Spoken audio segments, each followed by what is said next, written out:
Schools and universities are supposed to be our safest sanctuaries. We trust the people at the front of the classroom with our futures. But sometimes, those educators vanish without a trace. Today, we're exploring the 10 most disturbing teacher disappearances in history. These cases defy logic and remain deeply unsettling. If you love deep dives into the unexplained, please hit that subscribe button and give hype points. Now, take your seats and let's get into it.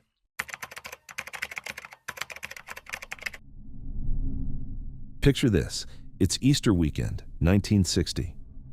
In a small Catholic town in South Texas, a young schoolteacher walks into her church to make her confession. She kneels in the confessional booth of a visiting priest. She whispers her sins. And then she disappears. 5 days later, they'll pull her body out of a canal. But here's the thing that will haunt this town for the next 57 years. Everyone knew who did it. The evidence was right there. And nobody was willing to touch him.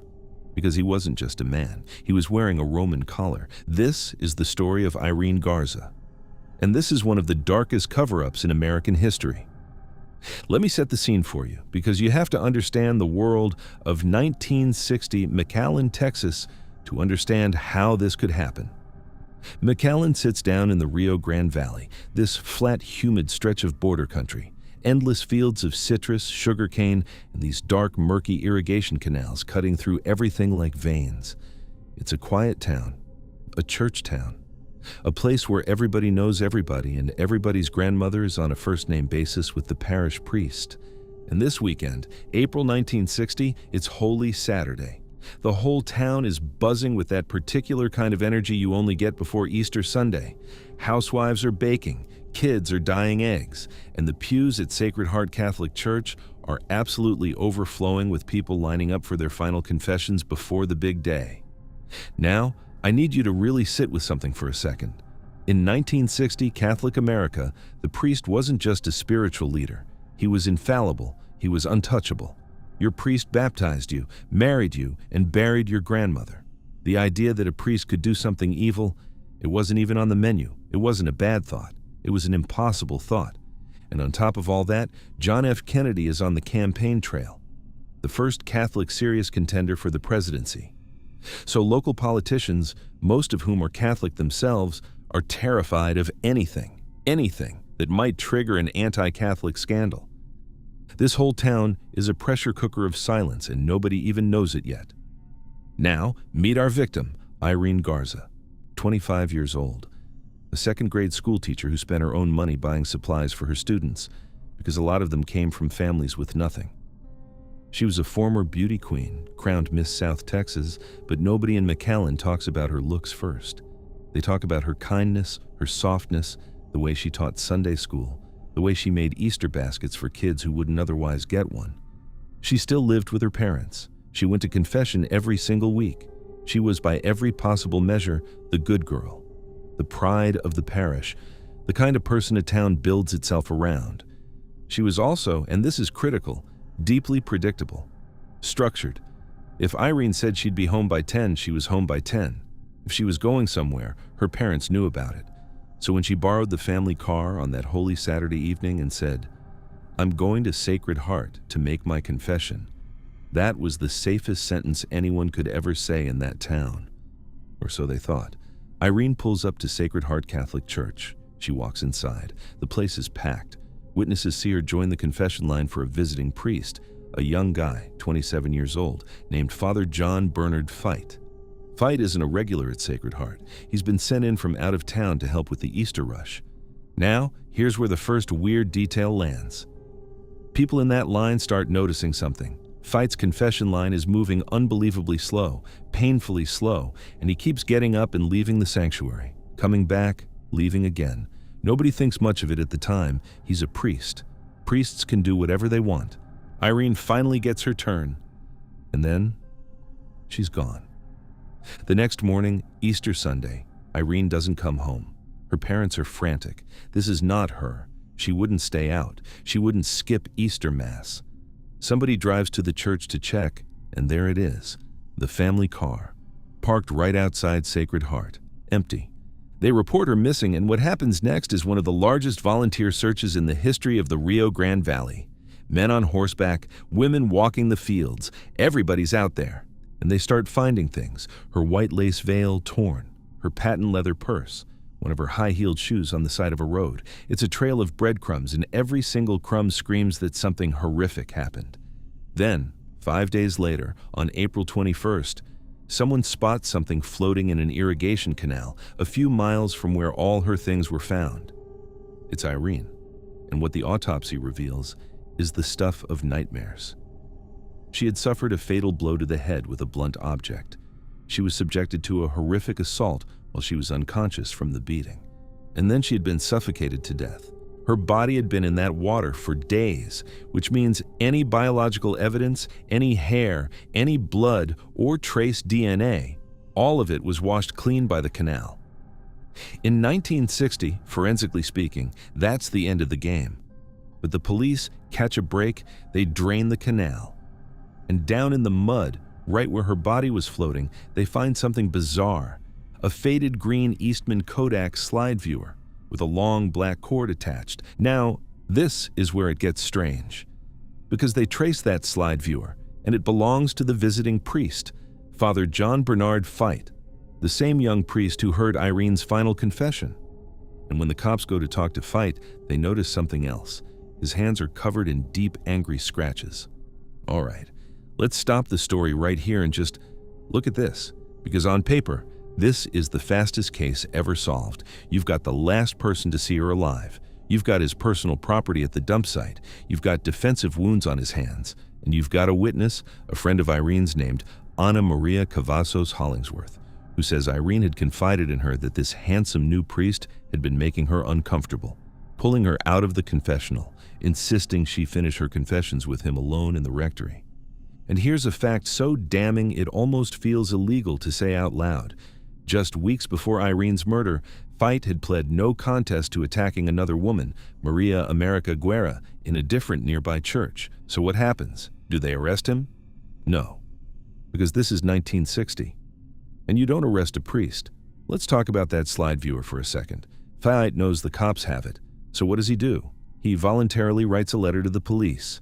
Get this. He writes them a letter, unprompted, admitting, yes, the slide viewer is mine. But I just lost it.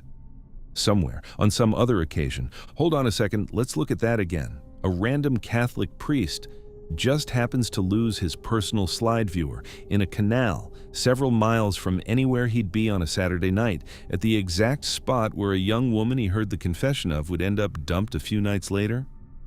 It's not a coincidence. It's not even close to a coincidence. That's a confession dressed up like a bad alibi. And the scratches? What's Fite's story about the scratches on his hands?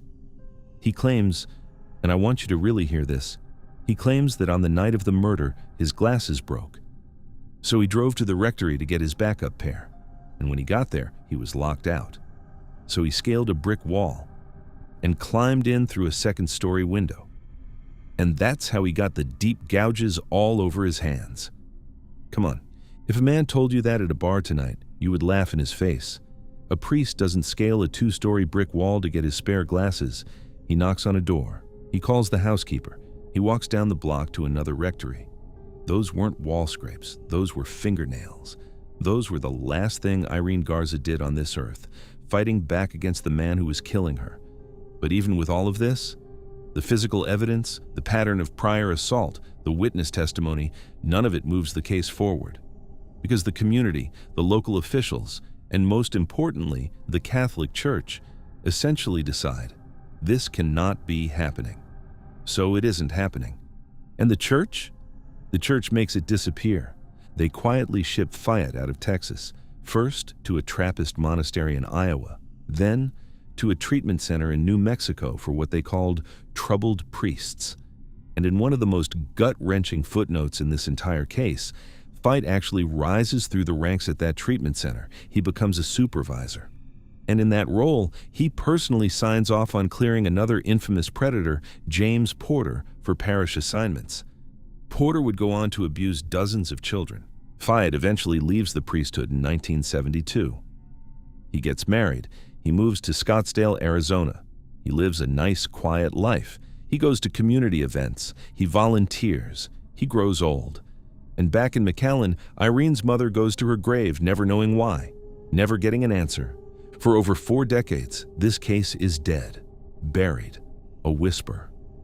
But then, in 2002, the Texas Rangers Unsolved Crimes team reopens the file, and 2 men finally decide they can't die with this secret in their chests.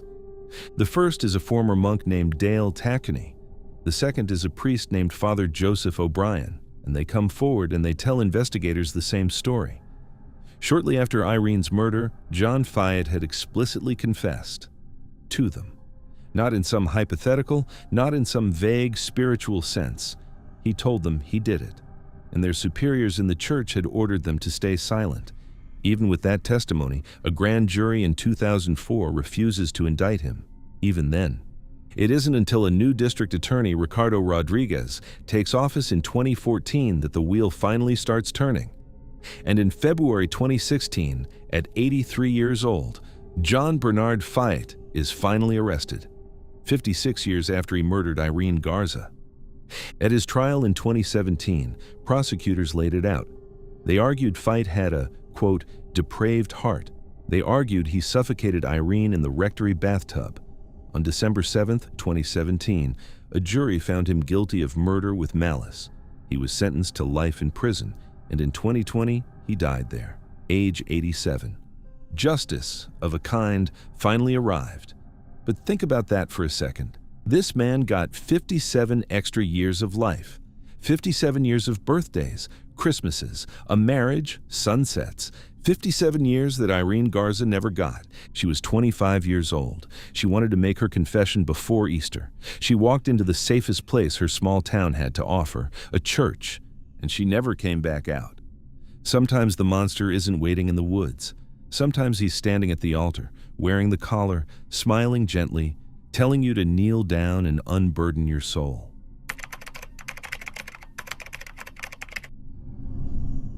Picture this. It's 1969. A brilliant, impossibly meticulous professor of Russian history at the University of Colorado vanishes from his home overnight. His breakfast is set on the table but untouched. His briefcase is open, his papers scattered across his desk. His car is still in the driveway.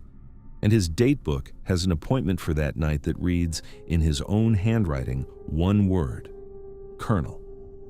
Local police start investigating what looks like a homicide. And then, out of nowhere, the FBI walks in and tells them, stop. He's alive. He's fine. Don't look for him anymore. But they won't say where he is. They won't let him call his family. They won't produce him. Not now, not ever. Because Thomas Ria will never be seen again. So what happened? Did a Russian history professor get swallowed up by an actual Cold War intelligence operation? Or did something much stranger, much more human, happen inside that quiet Boulder home? This is one of the weirdest mysteries in American academic history, and it just keeps getting stranger. Let me take you to Boulder, Colorado, March of 1969. You have to understand the atmosphere of America at this exact moment, because this whole story doesn't make sense without it. The Cold War isn't some abstract thing in history books yet. It's the air people breathe.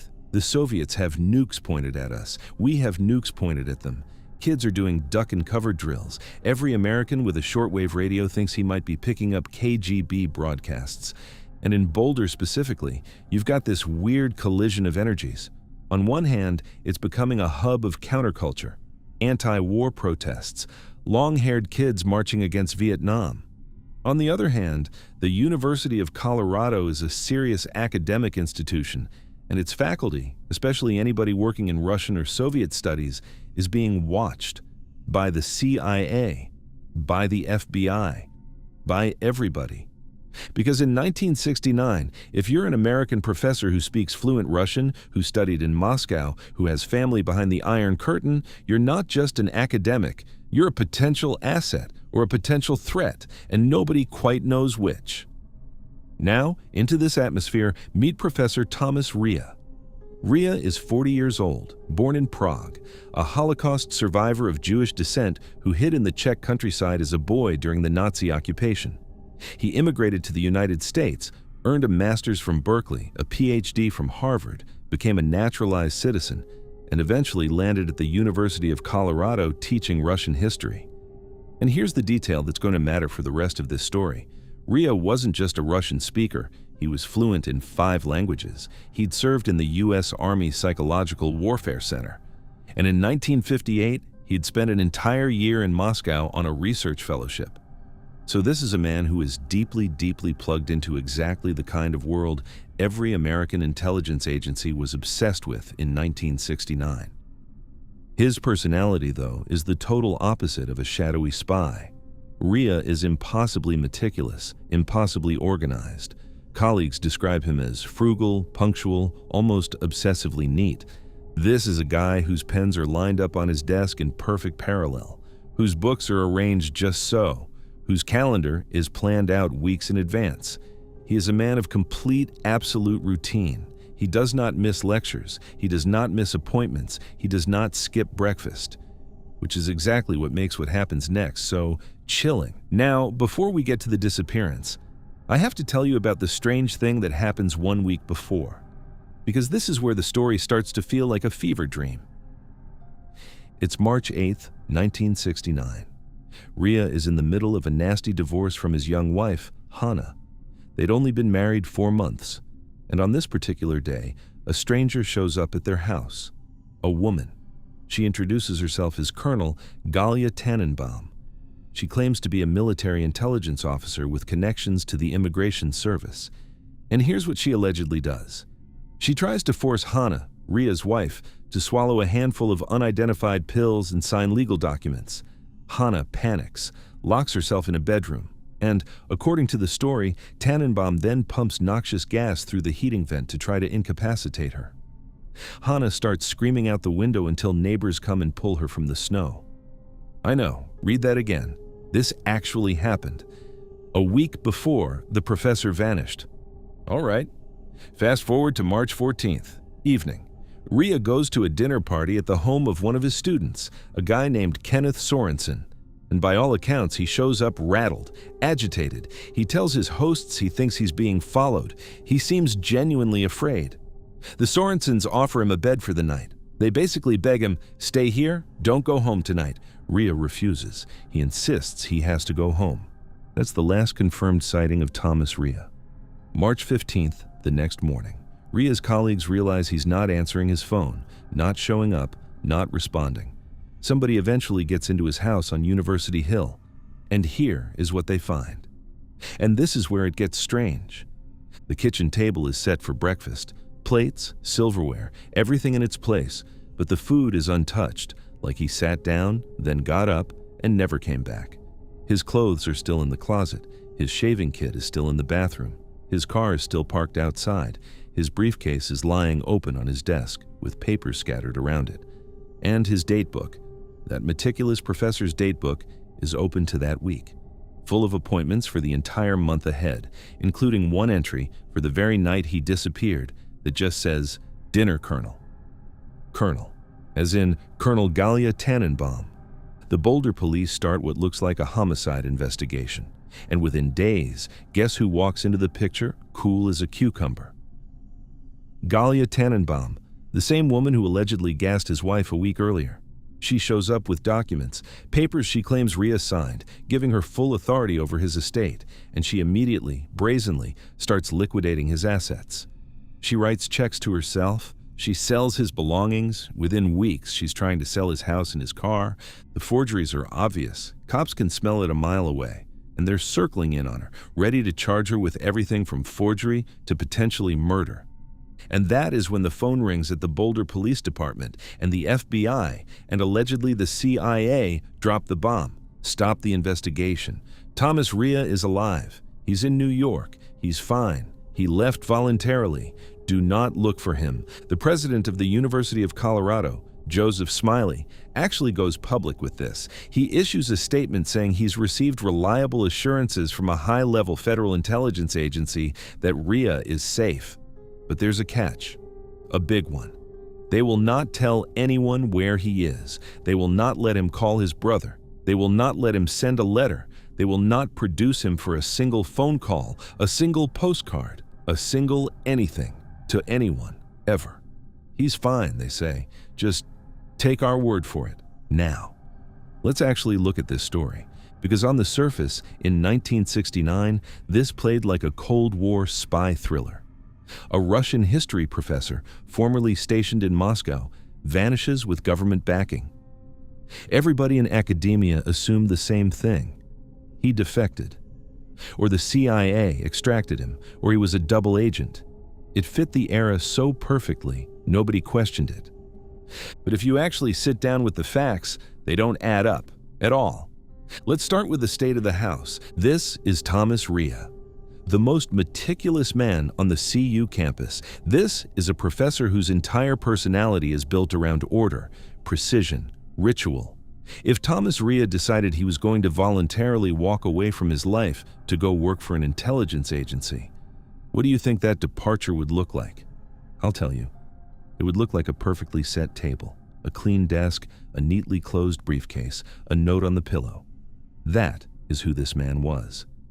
Instead, they find breakfast half set and untouched, an open briefcase, papers everywhere. That's not a meticulous man leaving on his own terms. That is a snapshot of somebody who was interrupted mid-morning by something they didn't see coming. Now, this is where it gets strange. Let's look at Galia Tannenbaum. The story the FBI is selling is that Rea voluntarily left and Galia was authorized to manage his affairs. But hold on a second. Think about that. If you are Thomas Rea, a highly intelligent, secretive man going into hiding, would you choose your proxy to be a chaotic, unstable woman who just 1 week ago allegedly gassed your wife through a heating vent? Would you leave her with the keys to your entire life?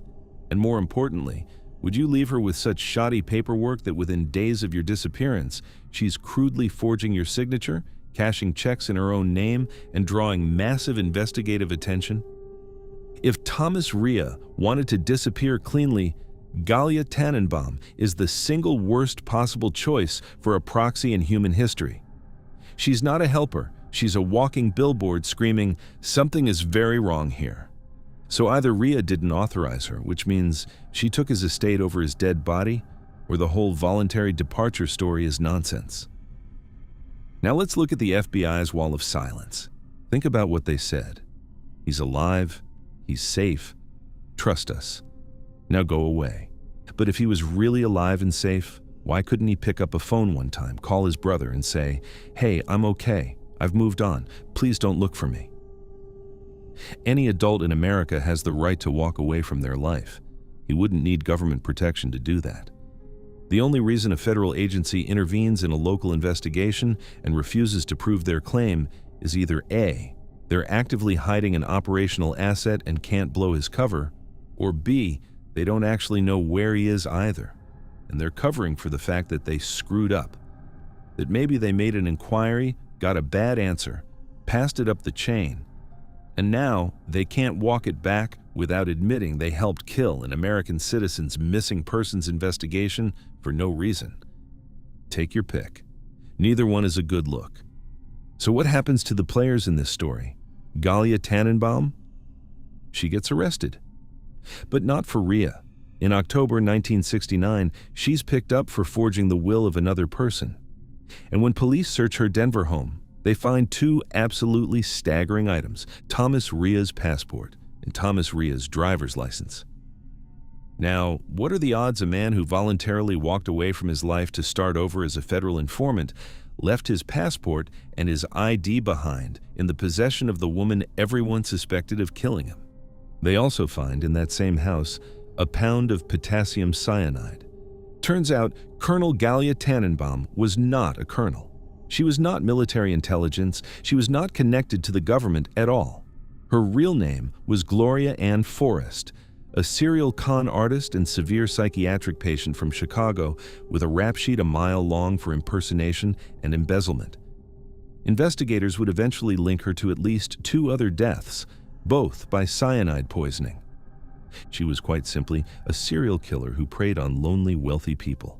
And here's the theory that has gained the most traction over the decades: the whole CIA phone call that shut down the Rhea investigation. Some researchers believe Galia herself may have made that call, impersonating a federal officer. Because impersonating federal agents was, quite literally, her specialty. Can you imagine? An entire federal investigation into a missing professor gets shut down because a con artist picked up a payphone and did a voice. In June of 1970, Galia is declared legally insane and committed to the Colorado State Mental Hospital. She never gives a straight answer about what happened to Thomas Rhea.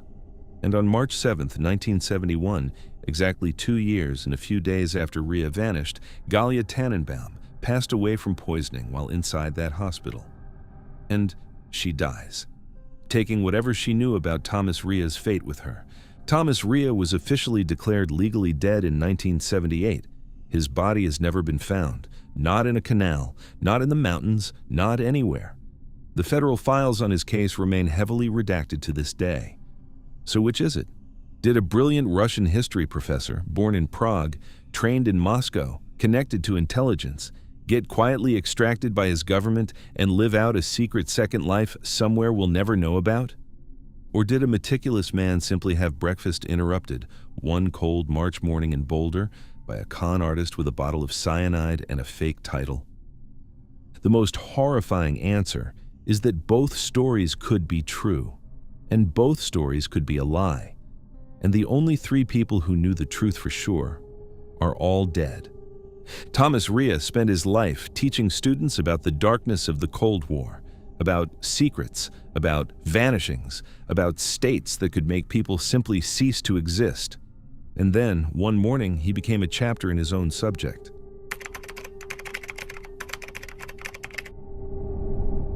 Picture this: it's a cold November evening in 1969. A 26-year-old Catholic nun, a beloved high school teacher, kisses her roommate goodbye and heads out for a quick errand. She's going to the bank to cash her paycheck. She's stopping at the bakery to buy an engagement gift for her little sister. 2 of the most boring, safe errands a human being can run in a Catholic working-class neighborhood in Baltimore. She never comes home. The next morning, her car turns up parked illegally across from her own apartment. The tires and the interior are caked in mud, twigs, and rural debris from a place nowhere near the streets she was supposed to drive that night. 2 months later, a hunter is going to find her body dumped in an illegal garbage pit 30 minutes away. But here's the thing that will haunt you long after you finish this video. This is not just a murder mystery. This is a murder that a whole city seems to have decided, together, quietly, never to solve. Because Sister Kathy Sesnick didn't just die. She was silenced. This is her story. Let me put you in Baltimore, Maryland, November of 1969. You have to understand this city to understand this crime. Late 1960s, Baltimore was a gritty working-class town. Row houses stacked shoulder to shoulder, steel mills, longshoremen, neighborhoods where everybody knew everybody else's grandmother. And presiding over all of it, the absolute dominant force in the moral and social order of the city was the Roman Catholic Church. I want you to really absorb this. In 1969, in a Baltimore parish, the Catholic Church wasn't just a religion. It was the government of your soul. A priest wasn't just a man. He was the direct representative of God on earth. His authority was, in a very literal sense, above the law. Beat cops in that city treated priests with deference. Politicians didn't cross them.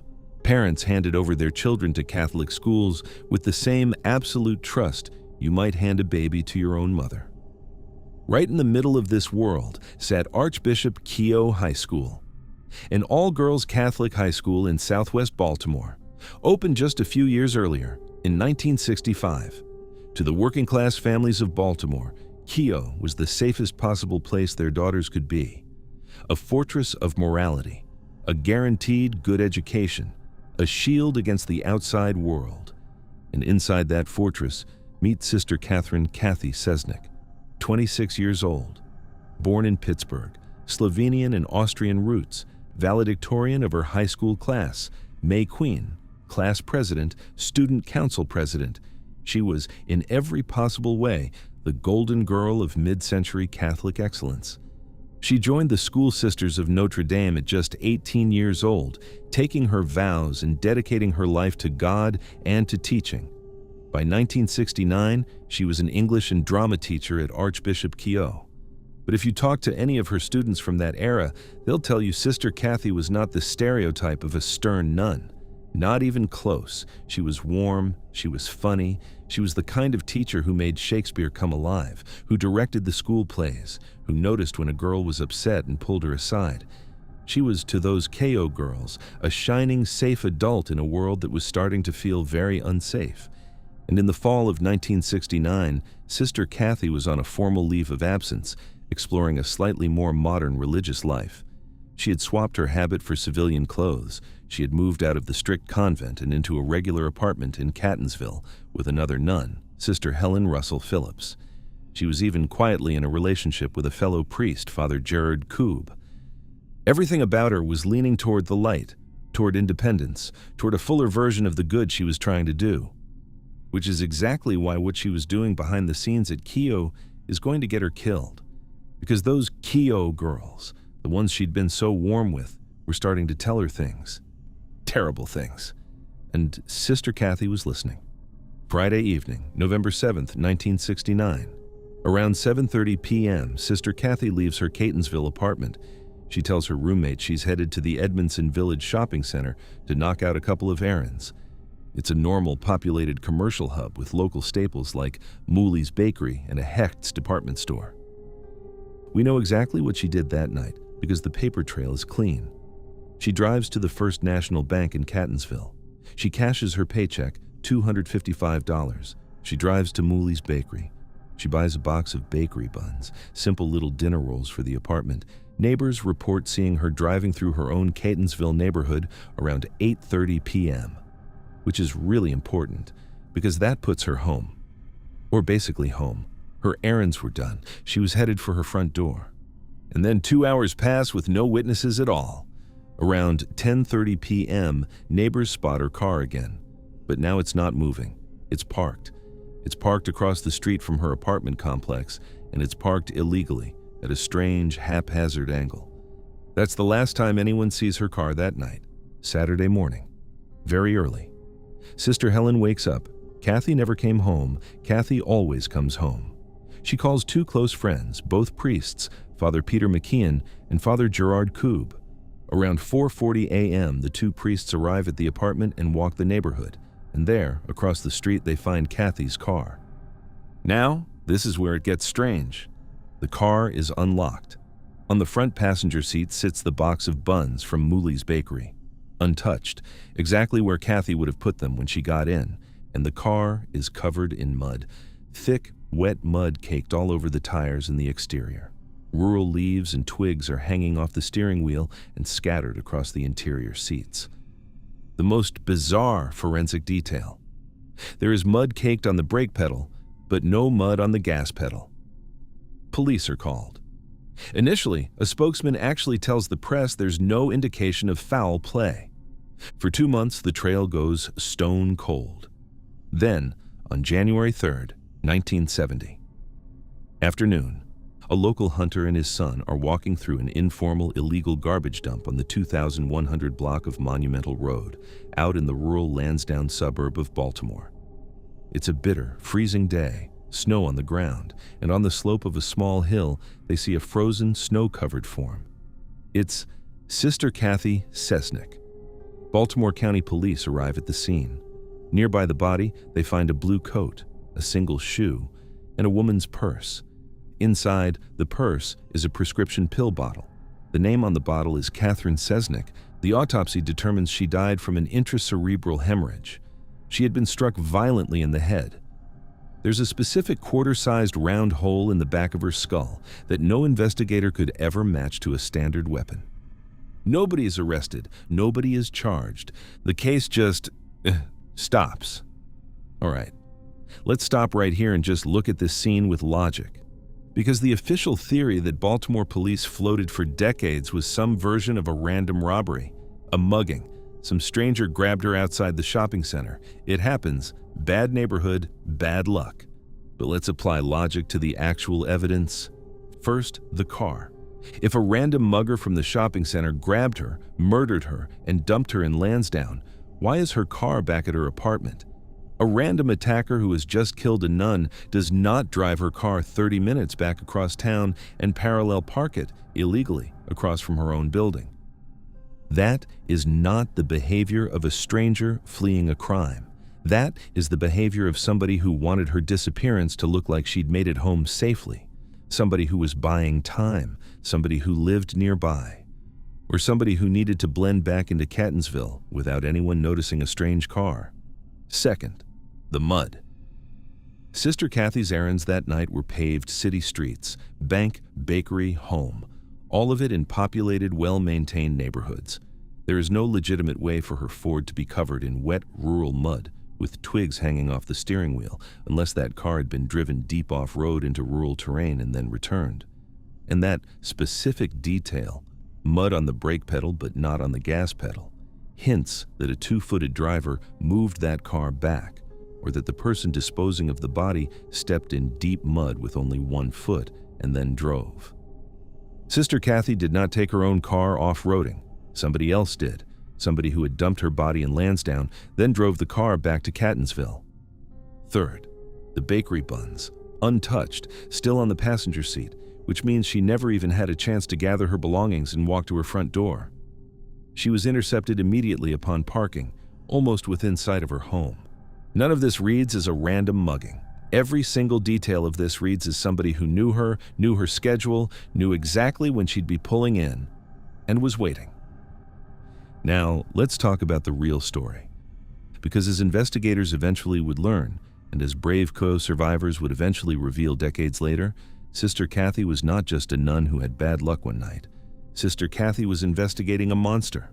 Inside Archbishop Keough High School, in a position of absolute institutional trust, was a priest named Father A. Joseph Maskell.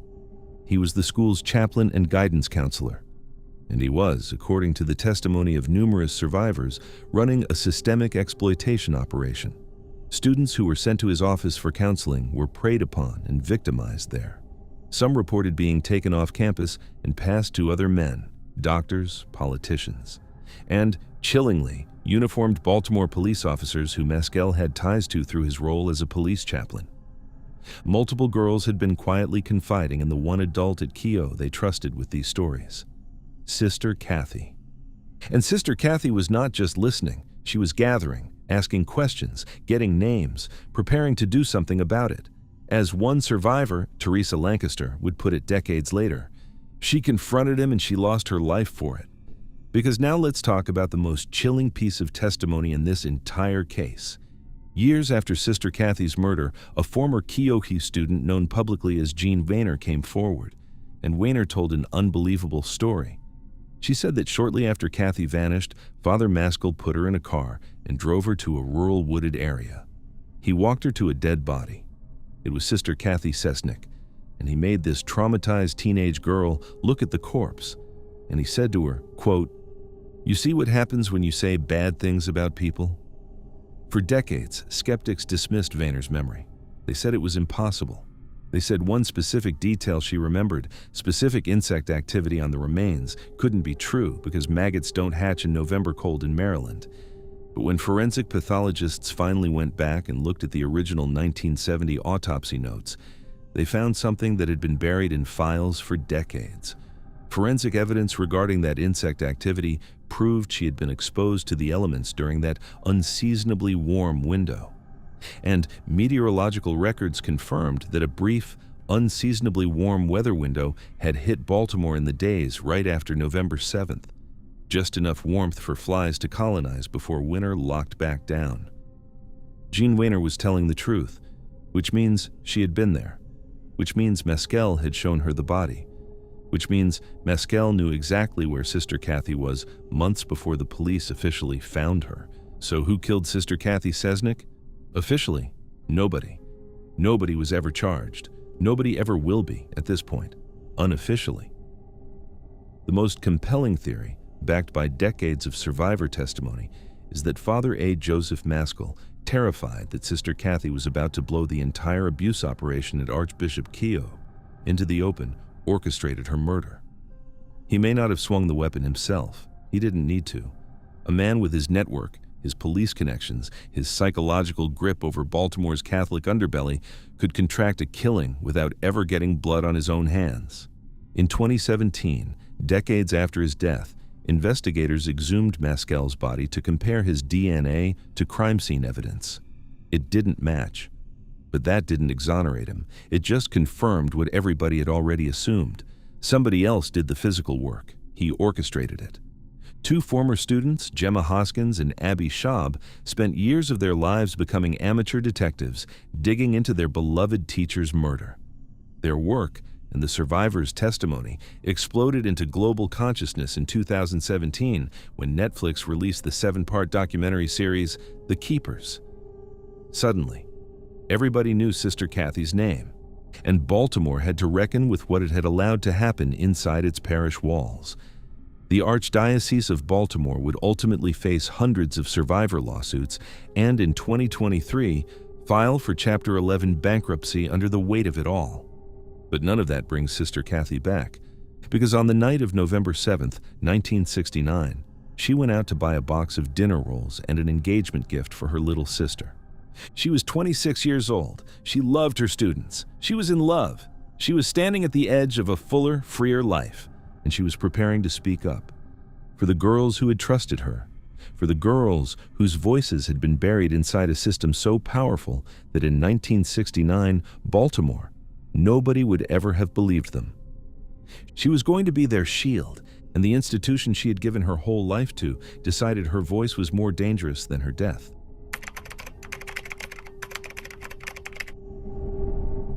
Picture this. It's Veterans Day, November 2025.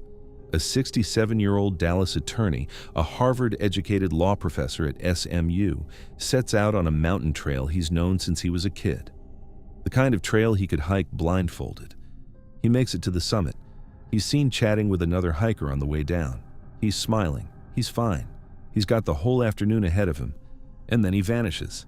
Not wandered off and got hurt, vanishes. Not took the wrong turn, vanishes.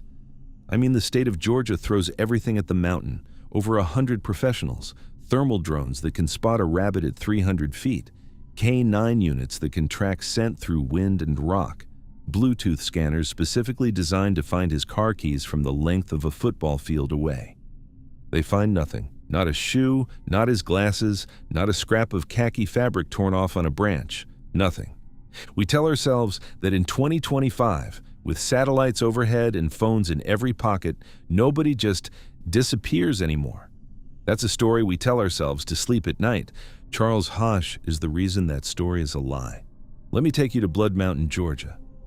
And I need you to understand what this place actually is, because this is not a hill. This is not a nice little state park. Blood Mountain sits in Union County in the northern part of Georgia, right on the Appalachian Trail. It is the highest peak on the Georgia section of that trail, over 4,400 feet up. And it has one of the most ominous names in American hiking for a reason. Local legend says it earned that name from a Cherokee Creek battle so brutal the mountain itself ran red. The terrain is jaw-dropping, and I mean that in both ways. Beautiful jaw-dropping, and you could die here in 20 minutes jaw-dropping. This mountain is a three-dimensional maze. Tunnels of rhododendron so thick you can walk 5 feet off a trail and lose the trail forever. Steep cliff faces, rock outcroppings stacked on rock outcroppings, deep crevices between boulders where a person could slip in and never come out. Caves, fissures, drainages that get slick with ice the second the temperature drops. And in mid-November, the temperature drops, fast. Crisp autumn sunshine at noon can flip to howling wind and near single-digit cold by dark. This is not the smiling Georgia mountains of a summer postcard. This is a place that will punish you for being sloppy. Now, into this environment, meet Charles M. Hosch, 67 years old, a longtime Dallas attorney, a Harvard Law School graduate, an adjunct law professor at the SMU Dedman School of Law. This is not a random weekend warrior. This is a serious man. A brilliant, disciplined, analytical mind. His daughter Julia describes him beautifully. She says he was a man who could find something fascinating in absolutely everybody. He was an Eagle Scout volunteer. He taught Sunday school. He was, by every account, a genuinely good, curious human being. Now, here is the detail that matters most. Charles Hosch was originally from Gainesville, Georgia. That's a stone's throw from Blood Mountain. He had been hiking this exact mountain since he was a boy. This wasn't some cocky Texas lawyer trying a new trail on vacation. This was a man returning to a landscape he knew like his own backyard. He was, however, also known for being a little casual about his gear. He was famous within his family for hitting the trails in khaki pants and a sweater. No hardcore hiking boots, no expedition gear. Just a walk in the woods, the way he'd done it as a kid. That casualness is going to matter later. Tuesday, November 11th, 2025. Veterans Day. Charles is visiting family in Georgia, and he decides to take a solo day hike up his old friend, Blood Mountain. He drives to the Byron Herbert Reese Trailhead, one of the popular access points. He parks his car, he locks it, he starts walking. By all accounts, the ascent goes smoothly. He's an experienced hiker on a trail he knows. He makes it to the summit. Around 1:30 p.m., we get the last confirmed sighting of Charles Hosch alive. He's descending. He's on the Appalachian Trail, coming down from the peak. And, true to his personality, this gregarious, curious man stops to talk to another hiker on the trail. They have an extended conversation, just two people meeting in the woods, chatting about the day. That other hiker will later tell authorities that Charles seemed completely fine. No distress, no confusion, no injury, just a friendly older gentleman on a beautiful November afternoon on a mountain he loved. They part ways. Charles continues down. And that's it. That is the last piece of confirmed information anyone has about Charles Hosch on this earth. He does not return to his car. He does not check in with his family. Hours pass, then more hours. That evening, his relatives realize something is wrong. His car is discovered still parked at the trailhead, locked, undisturbed. Everything else about it looks like a man who intended to come back to his vehicle. He just never did. Now, this is where it gets strange. His wife tries to call his cell phone, and she doesn't get voicemail. She gets 3 short tones, and then the line goes dead. 3 tones, not a ring, not a busy signal, not a full. The number you have dialed is out of service. Just 3 brief digital blips in silence. That's not a phone with a dead battery. A dead battery goes straight to voicemail. That's a phone that is trapped somewhere so deep, so shielded from any signal, that the network can't even complete a proper handshake. That's a phone in a crevice or under rock or underwater or destroyed. Authorities are notified. And here's where the story becomes almost unbelievable. Because in 2025, when a beloved, well-connected law professor goes missing on a well-known mountain, the response is enormous. Over 100 professionals mobilize. Union County Sheriff's deputies, state and federal search and rescue teams, elite K-9 units, the kind trained specifically for wilderness tracking, thermal imaging drones that can pick out the heat signature of a body against a cold mountainside from hundreds of feet in the air, helicopters, ground grid searches. The family, refusing to give up, hires private search teams. They use the CalTopo mapping app to organize volunteers. They deploy something called the Blue Hound app, which is designed to detect the Bluetooth signal from his car's key fob within a range of about 300 feet. They throw everything modern America has at this mountain, and the mountain gives them nothing back. The canines do catch something. Twice. They pick up what handlers believe is Charles's scent, once on the lower rock shelves near the AT, and again lower down on the Freeman Trail. But the erratic mountain wind, whipping through the boulders and drainages, scatters the scent so badly the dogs can't establish a direction. They can tell you he was there. They can't tell you where he went next. That is the sum total of the evidence. 2 smudged whiffs of scent on a mountain the size of a small city. No footprint, no glasses, no pen, no snapped branch, no dropped water bottle, no shred of that khaki sweater, nothing. After weeks of exhausting search, official operations are paused. His family, refusing to accept it, keeps hiring private teams and combing that mountain deep into the Georgia winter. Nothing, not a trace. All right, now let's stop and actually look at what we're being asked to believe. Because every simple explanation for this case collapses the moment you push on it. The official theory is the lost hiker theory. It goes like this. Charles slipped on a rock shelf, injured himself, crawled under a boulder or into a rhododendron thicket for shelter, and quietly succumbed to the plunging November temperatures. On paper, that's neat. That's clean. But let's look at the facts. We are talking about 2025, not 1985, not 1995. Search and rescue teams in 2025 are flying thermal imaging drones over that mountain. Do you understand what those drones can do? They can pick up a rabbit huddled under a bush. They can detect the residual body heat of somebody who died recently. They flew grid patterns over that mountain for weeks. How does a 67-year-old man in a khaki sweater completely evade thermal imaging? There are really only a few answers. He's under something too thick to penetrate, like solid rock or a deep cave. In which case, why would an experienced hiker crawl deep into a subterranean crack in the earth? Or he's underwater, or he's just not on that mountain anymore. Now, this is where it gets stranger. Let's talk about the lack of debris. When hikers get in trouble, they leave a trail. This is almost universal. If they get injured, they crawl, and when you crawl, you shed things. A hat, a trekking pole, a wallet falling out of a loose pocket. If they get disoriented, they start dropping things. If they get too cold, and this is a horrifying phenomenon called paradoxical undressing, hypothermia victims will actually start taking off their clothes because they feel like they're burning up. Rangers find shirts and pants scattered along the last path of a hypothermia victim. Charles Hosh left absolutely nothing, not one item. It is as if he was plucked directly off the trail and set down somewhere else. All right. Let's try predator theory. Bear, cougar, coyote pack. Here's the thing. A predator attack does not leave a clean scene. Bears especially. There would be blood. There would be torn clothing. There would be a scent zone the dogs would light up like a Christmas tree.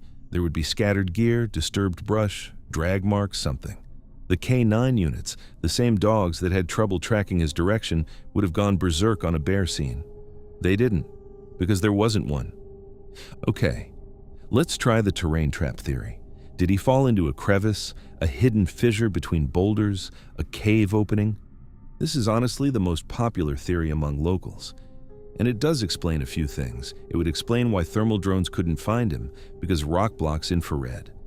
It would explain the phone doing that weird three-tone thing, because deep rock kills signal. It would explain why the Bluehound app couldn't detect his key fob at 300 feet, because he'd be well beyond that range if he fell into a deep vertical crevice. But here's the logic gap. Charles Hosh had known this trail since childhood. He was a smart, careful man, even if he dressed casually. Why would an experienced hiker on a marked trail he'd walked hundreds of times veer so drastically off the path that he stumbled into an unmarked, hidden crevice? Somebody with his familiarity doesn't just casually wander into a death trap. Something would have to happen first, a medical event, a shove, a moment of panic, a distraction. And even if he did fall in, thermal cameras have been used to find people in crevices before. Ground-penetrating radar exists. Cadaver dogs are astonishingly effective at picking up scent even through rock, given enough time. Weeks of searching, nothing. His family has floated another theory. Given his Eagle Scout background and his sharp analytical mind, they believe he may have actually survived some kind of initial event. Injured, maybe. And in classic survival training, if you get hurt off trail, you find running water. Water leads down. Water leads to help. So they think he may have deliberately moved south, off the standard grid, into deep drainages looking for a stream, which would have taken him completely out of the search zone the professionals were combing. It's a theory that keeps hope alive for a while, but as the weeks turn into a Georgia mountain winter, hope becomes very hard to hold. Here's what makes this case so uniquely modern and so uniquely awful. We tell ourselves that in the year 2025, disappearing is basically impossible. Every phone is a GPS. Every square inch of the country is mapped.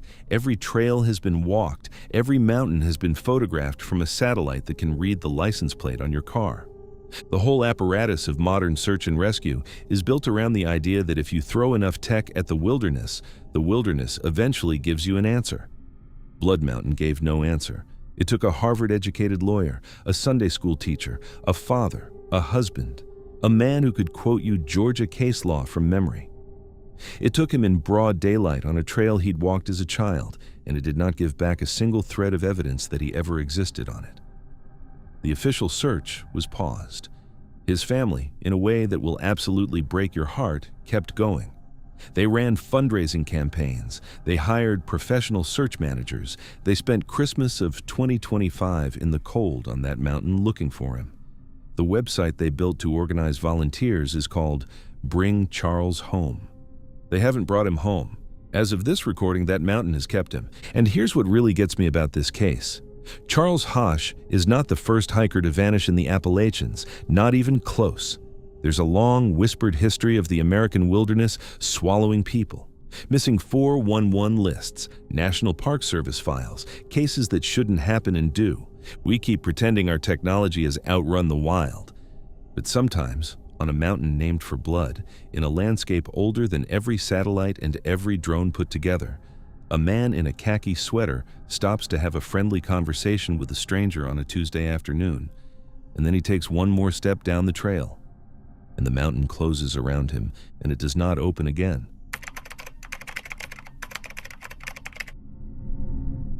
Picture this. It's late March 2022. A 42-year-old high school English teacher, a published poet, a woman who by every account was one of the kindest, most brilliant people you could ever meet, quietly packs a bag and drives 3 hours from her home in upstate New York to a historic inn in the Berkshire Mountains of Massachusetts. She isn't taking a vacation. She's hiding. For weeks, she'd been telling friends and family that a man from her hometown was terrorizing her, following her, harassing her. She was scared. She just needed to disappear for a while and breathe. 2 days after arriving, she parks her black Subaru at a small trailhead in a quiet conservation park. She locks the doors, she steps onto a trail, and she never comes back. For 5 months, some of the most experienced search teams in New England will comb 46 acres of Berkshire wilderness looking for her. They will find nothing. Not a footprint, not a jacket, not a single sign that she ever set foot on that trail. And when a random hiker finally stumbles across her remains in September, the mystery only deepens, because the forensic report is going to say something that changes this entire story. This is what happened to Megan Morone. Let me take you to the Berkshires, Western Massachusetts, March of 2022.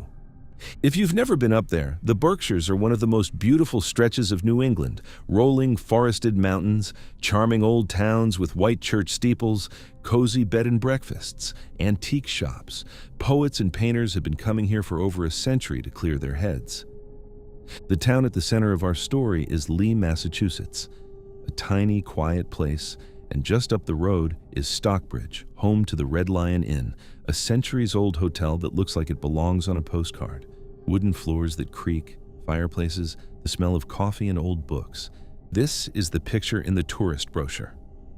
But here's the thing about the Berkshires in March. This is not the smiling autumn foliage version of New England. This is the tail end of winter, the kind of season locals call mud season. The trees are still bare. The undergrowth is a tangled brown mess. Nighttime temperatures are still dropping to freezing, and the woods, especially inside conservation areas like Longcoat Park and Lee, are a maze of steep ravines, thick brush, and disorienting terrain. Longcoat Park is 46 acres. That doesn't sound like much on paper. But in dense, off-season Berkshire forest, 46 acres is a labyrinth. You can walk 50 feet off the trail and lose sight of it forever. Now, into this setting, meet Megan Morone. 42 years old, high school English teacher at Shaker High School up in Latham, New York. A poet, a published writer, a woman known for her fierce intellect, her compassion, and her passionate advocacy for her students. She was the kind of teacher kids remember for the rest of their lives. She championed free expression. She defended kids who couldn't defend themselves.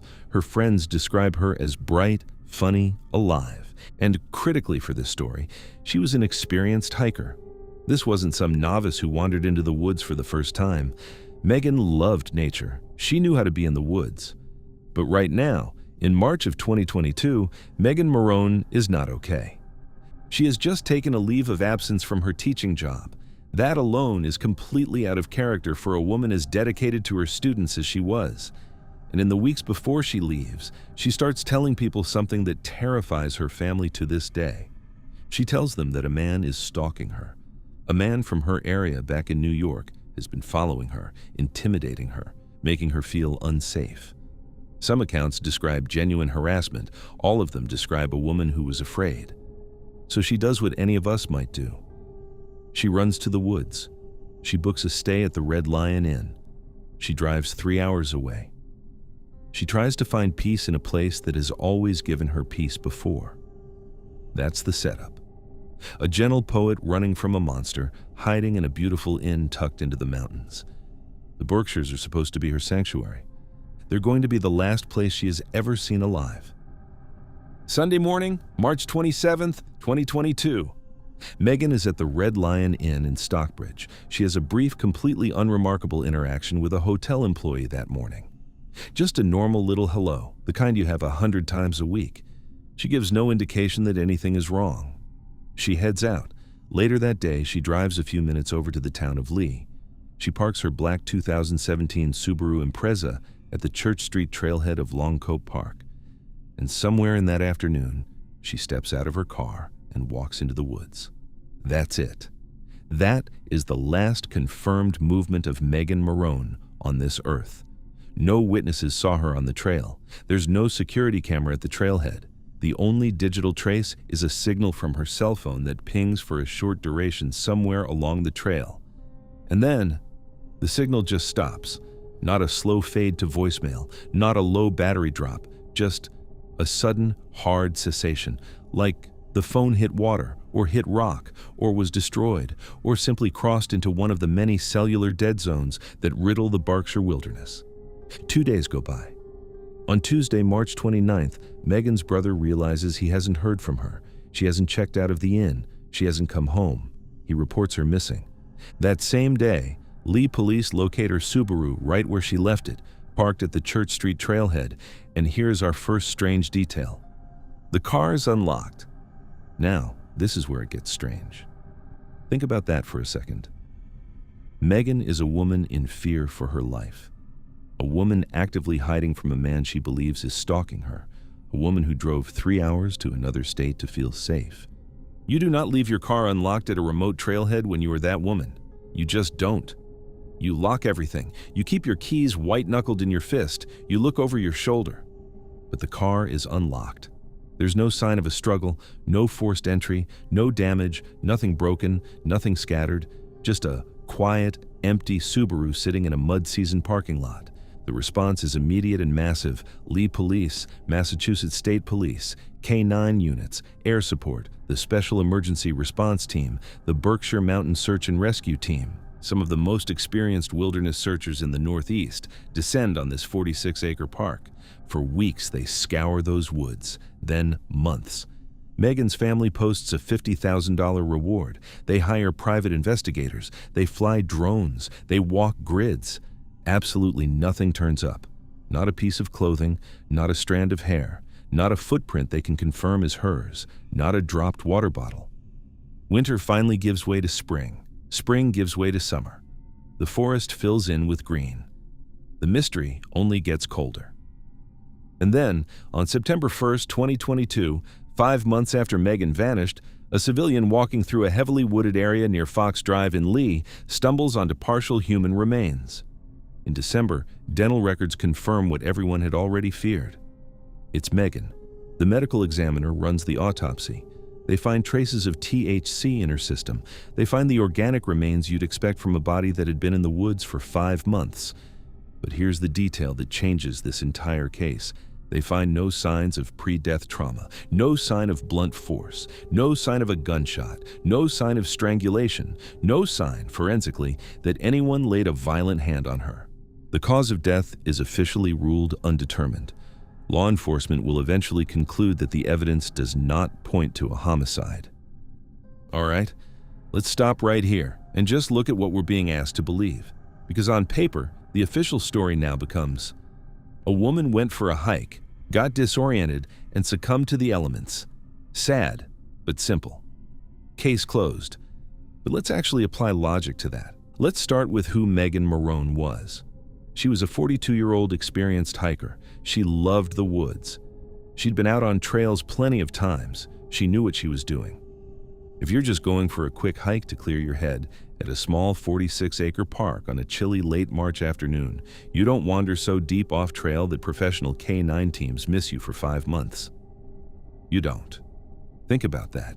K9 units are astonishing. They can track scent across running water, over rock, through days of weather. And this is a small park, not a national forest. A conservation area you could walk across in under an hour. The fact that trained dogs and hundreds of professionals couldn't find her on that little piece of land for 5 months tells us she went somewhere very far off any established path. Somewhere very hidden. Somewhere she had no logical reason to go on a casual hike. Which brings us to the invisible threat. We cannot talk about this case without talking about the stalker. This is the elephant sitting on top of every logic gap in this story. Megan told friends and family that a man was terrorizing her. Megan fled her home state to escape him. Megan is now hours from home at a remote trailhead. So let's look at the facts. Did that man follow her? If he did, how did he know where she was? Megan's Berkshire trip appears to have been fairly last minute.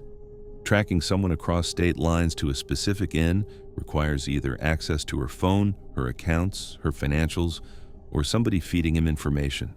And if he did follow her, why is there no evidence of him? No cell tower ping of a strange phone, no witnesses at the trailhead, no forensic trauma on her body. But here's the thing that keeps me up. Even if he never left New York, what if just the fear of him is what killed her? Think about it. She's alone at a trailhead. She hears a car pull in behind her. She glances back and sees a vehicle that looks like his, or a man who looks like him, or even a shadow her mind fills in as him. A woman in a state of profound psychological terror, trained to survive, does what? She runs, she hides, she gets off the trail, she pushes deep into brush, she goes places nobody, not a hiker, not a searcher, not a stalker, would think to look. And in late March, in the Berkshires, in freezing temperatures, without gear, without water, without a coat rated for an overnight stay, she can't come back out. That is a horrifying possibility. That the man who was stalking Megan Morone may never have physically laid a hand on her. He may never have even been in the same state that day, and he still may have killed her, because he lived in her head, because when she heard a branch snap in the woods, she didn't hear a deer, she heard him, and she ran. Now let's talk about the missing 5 months. Even if we accept the "she got lost and froze" theory, we have to explain how professional K9 teams, drone pilots, and Berkshire Mountain Search and Rescue missed her for that long, on that small a piece of land. There are really only 2 answers. Either she went into terrain so brutal that dogs literally couldn't get scent, deep drainages, rock outcroppings, water features that scattered her scent completely. Or her remains were somewhere the initial search grid simply didn't include. Maybe she went farther than anyone believed a person could walk in the state she was in. Either possibility only reinforces the same conclusion. She wasn't casually strolling. She was running from something, real or imagined. The official ruling closed Megan Morone's case as undetermined. Not a homicide. Not technically an accident either, just undetermined. That's the word that appears on the paperwork. But that word doesn't feel like a resolution. It feels like a shrug. Because here's what we're left with. A brilliant, kind, gentle woman. A poet who taught kids to love language. A hiker who knew how to be in the woods. She confided to the people she loved that she was being stalked. She was scared enough to leave her job. She was scared enough to leave her state. She drove into the Berkshires looking for the one thing she couldn't find at home. safety. She parked at a small trailhead in a 46-acre conservation park in Lee, Massachusetts. She stepped out of her car. She left it unlocked. She walked into the trees. And then, somewhere in those woods, something happened. Maybe she got dangerously lost. Maybe she panicked. Maybe she saw something in the tree line that didn't have to be real to be terrifying.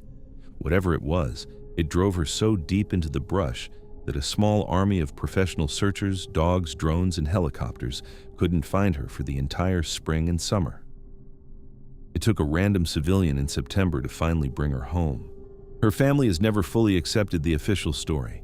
The man she named as her stalker was investigated and never charged. Nothing in the forensic record pointed to a direct assault, and nothing about a woman as sharp and experienced as Megan Morone quite explains how she ended up where she did. She was a poet. She spent her life teaching kids that language could name the things they couldn't otherwise face. She wrote about nature. She wrote about fear. She wrote about strength. And in the end, the woods she loved became the place she went to escape a monster. Whether that monster was a man from her hometown or the terror he had planted so deeply in her mind that she couldn't outrun it, we may never know. She went into the trees looking for peace. The forest did not let her leave.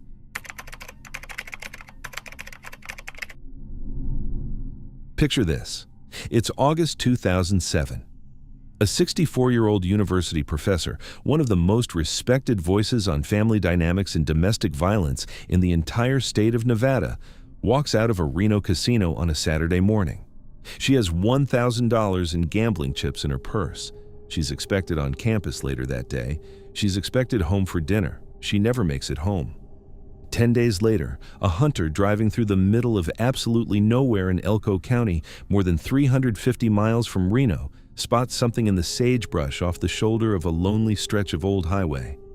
It's a body, face down in the dirt, dumped like garbage. It's her, Professor Judy Calder, and someone had stabbed her to death. But here's the thing that will really get under your skin. When investigators finally start pulling on the threads of who wanted a beloved 64-year-old professor dead, they're not going to find a stalker. They're not going to find a random psychopath. They're going to find a business partner, a gambling addiction, a knife bought at Walmart, and one of the dumbest, most calculating murder plots you have ever heard. This is the story of Judy Calder. Let me put you in Reno, Nevada. August 2007. Reno calls itself the biggest little city in the world, and honestly, that's the perfect description. It sits right up against the Sierra Nevada mountains near the California border. It's got the neon glow of casinos 24 hours a day, cheap buffets, wedding chapels, that whole Nevada thing where you can gamble at a 7-Eleven at 3 in the morning. But drive 20 minutes in any direction and you're in the high desert, empty, bone dry, just sagebrush and cracked earth stretching to the horizon in every direction.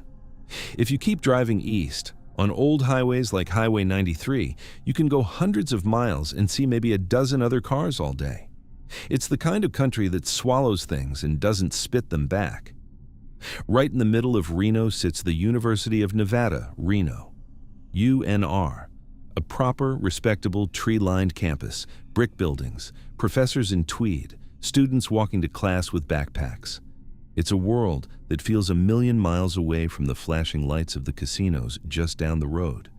And in the middle of that respectable academic world, meet Professor Judy Calder, 64 years old, associate professor in UNR's Department of Human Development and Family Studies, which, I have to point out, is one of the darkest ironies in this entire case, because Judy's specialty, her life's academic work, was studying domestic violence, studying how families hurt each other, studying the patterns of abuse and betrayal within relationships.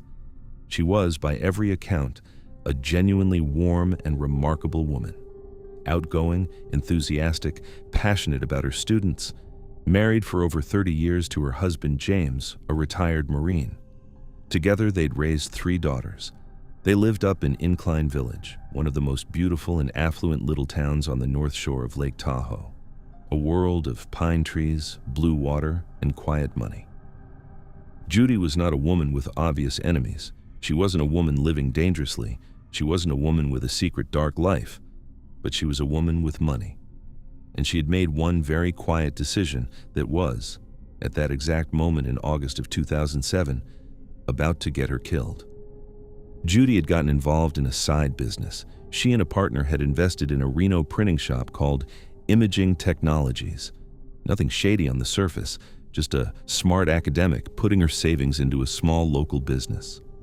The partner she trusted with that business was a man named Mohammed Kamaluddin, though most people around Reno knew him as Ricky Barge, and every part of that name, as we're about to find out, was a lie.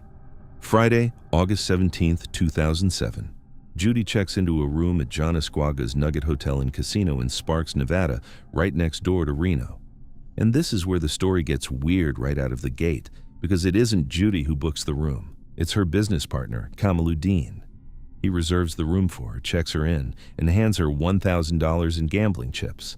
Let me stop right there for a second, because this is not how you treat a normal business partner. Nobody comps a 64-year-old professor a casino room and $1,000 in chips out of pure kindness. That is the behavior of a man buttering somebody up, or a man who owes somebody a whole lot more than a night at the tables. Judy stays over, enjoys herself, presumably. And the next morning, Saturday, August 18th, she's seen leaving the Nugget around 10:30 in the morning. Later that morning, between 11:30 a.m. and 12:30 p.m., another UNR faculty member spots Judy on the university campus, and that is the last confirmed sighting of Judy Calder alive. Because somewhere that afternoon, Judy drives over to Imaging Technologies, the printing shop she co-owned, the business she'd sunk her money into. She walks into that warehouse. She never walks out. Inside that building, on that Saturday afternoon, she was fatally wounded in a brutal sustained attack in a small business she thought she owned. Sunday, August 19th, her husband James, growing frantic that she hasn't come home to Incline Village, officially reports her missing. Not long after, police find her brown 2000 Lexus. But it isn't at the warehouse. It's parked in a random spot near the University of Nevada, Reno campus. Now, here's what you have to understand. Judy had no logistical reason to leave her car parked over there. She wasn't teaching that day. She wasn't meeting anybody there. But by parking her car near campus, somebody, and I want you to hold on to this, deliberately made it look like she'd been abducted by a student or a stranger or a random maniac from university grounds. That car was staged, and staged badly. Meanwhile, Judy is not on the UNR campus. Judy is being loaded into a van, and someone is driving her across the state of Nevada. August 28th, 10 days after her disappearance, a hunter driving Old Highway 93 in Elko County, some 375 miles northeast of Reno, in the absolute middle of nowhere, spots something off the shoulder of the road. A body, face down, about 1,500 feet from the highway, dumped in the sagebrush. Dental records confirm it's Judy Calder. All right, let's stop right here and just look at what we've got. Because at first glance, when investigators start piecing this together, there are a bunch of theories floating around. Was it a random attack on campus? Was it the husband, the way it statistically often is? Was it a stalker? A student with a grudge? But every single one of those theories collapses the second you actually apply logic. Let's start with where the body was found. Elko County, 375 miles from Reno. That is not an accident. That is not the killer panicked and drove until he ran out of gas. That is a 5-hour, deliberate, calculated drive across the state of Nevada, on highways, past gas stations, past cops, past truck stops. Nobody drives a body 375 miles unless they are absolutely terrified of that body being found close to them. This tells us the killer had a very specific geographic problem. Somewhere near Reno was a scene they could not afford investigators to connect to that body.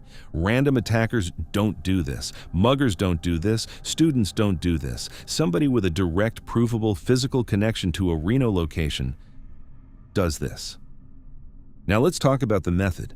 A sustained, fatal physical attack in an enclosed space. Think about what that requires. That is up close. That is personal. That is a close-range, targeted, and sustained attack. That is not the profile of a random attack. That is not a mugging that spiraled. That is somebody willing to look Judy Calder in the face while they took her life. And yet, and this is the twist, when investigators dug into the physical evidence, they didn't find rage. They didn't find passion. They found preparation. They found a knife bought at a Walmart. They found jogging suits, the kind you'd change into to keep clean while committing an ugly job. They found a plan. This wasn't a fight that got out of hand. This was an execution. Somebody brought supplies, somebody prepared a scene, somebody thought they were being clever. And that leads us to the third and most important question: why? Judy Calder was 64 years old. She was a professor. She was married. She wasn't running around with dangerous people. She wasn't hiding a secret life. Who plans an execution of a woman like this? Somebody who owed her money. That's who. Because when investigators started tearing into the finances of imaging technologies, that respectable little printing business Judy had invested in, the whole story fell open. Judy hadn't just invested in imaging technologies. She had loaned her business partner, Mohammed Kamaluddin, $150,000, and under the terms of that loan, he owed her $2,200 in interest every single month. $2,200 every month, for as long as that debt was on the books. And Kamaluddin? Kamaluddin had a problem, a very expensive problem. He was hemorrhaging money at the casinos. By the time Judy walked into that warehouse, he had reportedly lost over $350,000 at just one casino, the El Dorado. That is not a hobby. That is not a bad streak. That is a full-blown gambling addiction eating a man alive. He couldn't pay Judy. He was never going to be able to pay Judy. And every month that passed, that debt to her grew heavier and heavier. So he decided to solve his debt problem the fastest way possible: by killing his creditor. Once investigators started pulling on that thread, the whole tapestry came undone in the most darkly absurd way you can imagine. Kamaluddin didn't do the killing himself. He recruited an accomplice, a man named Carlos Filomeno, and Filomeno would later testify to what has to be one of the most amateur murder plots in the history of financial crime. Filomeno testified that Kamaluddin gave him money and sent him to Walmart to buy the murder supplies: jogging suits, a knife. Now this next part I want you to really absorb. Filomeno bought the first knife, brought it back, and Kamaluddin looked at it and said, in effect, "No, that one's too small. Go back and get a bigger one." He sent his accomplice back into Walmart in the middle of premeditating a capital murder to exchange the murder weapon, because the first one wasn't big enough. That is the kind of stone-cold, staggeringly stupid confidence you only see in men who have already convinced themselves they're smarter than everyone else in the room. After the killing, Kamaluddin and Filomeno loaded Judy's body into a van and drove her the 5 hours out to Elko County. They dumped her in the sagebrush. And then, worried about tire tread evidence linking their van to that lonely stretch of highway, Kamaluddin drove to Arizona. He bought 4 brand new tires, and on the drive back, he had Filomeno toss the old tires out of the moving van, one by one, onto the shoulder of the road. Meanwhile, back in Reno, Kamaluddin was putting on the performance of his life. He offered a $25,000 reward for information about Judy's disappearance. He gave tearful on-camera interviews to the local news, calling Judy a mother figure to him. Then, contradicting himself in the same breath, he tried to plant seeds against her, telling reporters and cops that Judy was actually a difficult, hateful woman who was disliked by female faculty at UNR. Think about that for a second. This is a man who murdered someone, is offering a public reward to help find her, and simultaneously trying to whisper that she was hated so investigators look elsewhere. Nobody with clean hands acts like this, and it gets worse. As investigators dug into Mohammed Kamaluddin, aka Ricky Barge, they discovered the man was living entirely under an alias. His real background, when they finally pulled it up, revealed he was already a fugitive. He was wanted in connection with a separate robbery-related murder up in Toronto, Canada from 1993. Judy Calder didn't just do business with a bad partner. She had unknowingly loaned $150,000 to a man who had already killed before. When the walls started closing in, Kamaluddin fled to Mexico City. And in the final geopolitical twist of this case, Nevada prosecutors had to formally agree to take the death penalty off the table just to convince the Mexican government to hand him back. Because Mexico refuses to extradite anybody facing capital punishment. He was ultimately convicted for her murder. But think about what this whole thing means when you zoom out. Judy Calder spent her entire academic career studying how human beings hurt the people closest to them. She wrote about domestic violence. She wrote about the patterns of abuse inside families. She wrote about betrayal, about coercion, about the moment when trust turns into a weapon. And in the end, she died at the hands of a business partner she trusted, over a debt she should have been able to collect on, at the hands of a hitman who bought his knife at Walmart for a gambling addiction she had nothing to do with. She was a woman who dedicated her life to understanding the very worst that people can do to each other. And then the very worst of what people can do to each other came knocking on the door of her printing shop on a Saturday afternoon in August with a knife too small the first time and one big enough the second time. She spent her career studying the darkness. The darkness was studying her right back.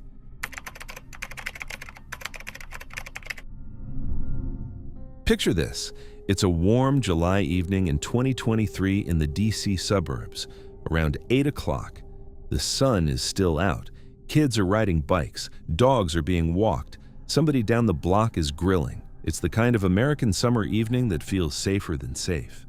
A 59-year-old teacher steps out of her condo. She's a woman everybody in the neighborhood knows.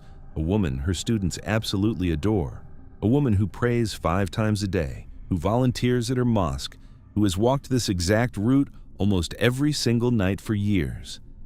She's going for her usual 30-minute stroll around a little community park. She's not going to come home. 2 days later, in an industrial lot miles away, a stranger working late is going to step outside for a smoke break, and what he sees in the shadows next to a stormwater pond is going to blow one of the most disturbing murder cases in Maryland history wide open. This is what happened to Mariam Toure Sylla. Let me take you to Greenbelt, Maryland, July 2023. If you've never been out that way, Greenbelt is one of those established, deeply lived-in suburbs of Washington, D.C., Prince George's County. It's diverse, it's family-oriented. It's the kind of town where you have neighbors from 20 different countries on one block, and everybody says hi at the mailboxes. Right at the heart of the community sits a place called Shram Hills Park, a well-manicured, well-used community green space. It's got walking paths, playgrounds, open lawns, and it's ringed by condominium complexes and residential streets. So at any given moment on a summer evening, this park is buzzing with people. Runners, kids on scooters, elderly couples walking hand in hand, teenagers with basketballs. This is the definition of a safe, populated, community-anchored neighborhood. Now, into this world, meet Mariam Toure Sylla, 59 years old, originally from the Ivory Coast, a devout Muslim who lived her faith quietly and consistently. She'd been in the United States for years, built a life here, and become an absolute cornerstone of her community. By profession, she was a third-grade teacher at the Dora Kennedy French Immersion School in Prince George's County, a 17-year veteran of the public school system. And if you talk to any of her former students or their parents, they will tell you the same thing. Ms. Sylla wasn't just a teacher, she was the teacher, the one you remember, the one who hugged you when you had a bad day, the one who noticed when you were struggling, the one who came from a completely different culture and yet made every single kid in her classroom feel seen and loved. She was a foundational pillar of her mosque. She was known for her generosity, quietly helping neighbors, congregants, and students in ways nobody ever advertised. And critically for this story, she was a woman of absolute, unshakable routine. If you lived in her condominium complex, you knew Mariam, you knew her schedule. Because almost every single evening, around 8 p.m., Mariam stepped out of her building and walked the paths of Shram Hills Park. Every single evening, same time, same route. She was, in every measurable way, the definition of a safe, respected, cautious citizen. She didn't take risks. She didn't wander into strange neighborhoods. She didn't stay out late. She walked her park, she went home, and she got up before dawn to pray. That kind of predictability is normally a strength. It's a sign of a life well ordered. But predictability, for the wrong person watching is also a weakness, and somebody, we now know, had been watching. Saturday, July 29th, 2023, around 8 p.m. The sun is still up. Greenbelt is alive with a normal summer evening. Mariame walks out of her condo for her usual evening stroll around Shram Hills Park. That's it. That is the last confirmed movement of Mariam Touré Sylla as a free, safe human being on this earth. Sunday morning, July 30th. Mariam doesn't answer her phone. She misses morning prayer, which for a woman of her devotion is like the sun refusing to rise. Her family knows immediately, in that gut-level way that families know, that something is catastrophically wrong. Police are notified. A missing persons report goes in. And what happens next is the kind of community response that just about makes you cry. Because within hours, Greenbelt mobilizes. Hundreds of people descend on the neighborhood. Her students, their parents, her fellow teachers, members of her mosque, complete strangers who just heard the news. They fan out. They post flyers. They hold vigils. They search every trail, every parking lot, every wooded corner of Shram Hills Park. Days pass, nothing, a whole day, another day. She is evaporated. Now, hold that image in your head for a second, because a completely separate story is quietly unfolding a few dozen miles away, and it's about to smash into the Sylla investigation in a way absolutely nobody sees coming. Monday, July 31st, 2023, around 9:30 p.m., down in Clinton, Maryland, an industrial area near Joint Base Andrews. It's a rough patch of roadside, rocky terrain and a stormwater management pond ringed by weeds.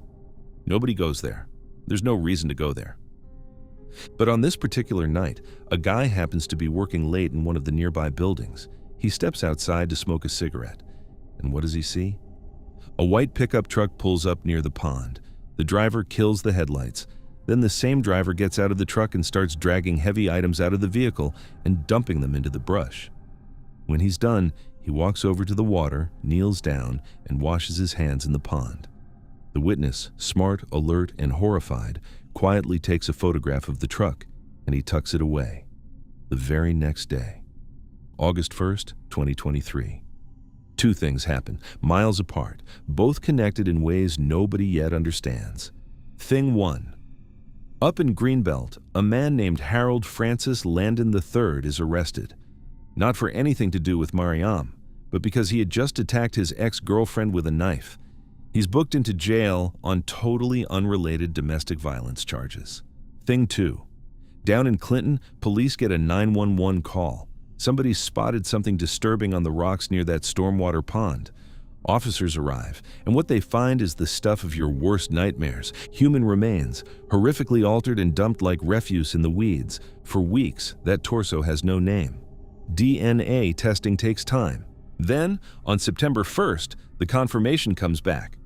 The remains belong to Mariam Touré Sylla, and Harold Francis Landon III, already sitting in a jail cell for the knife attack on his ex, is formally charged with her murder.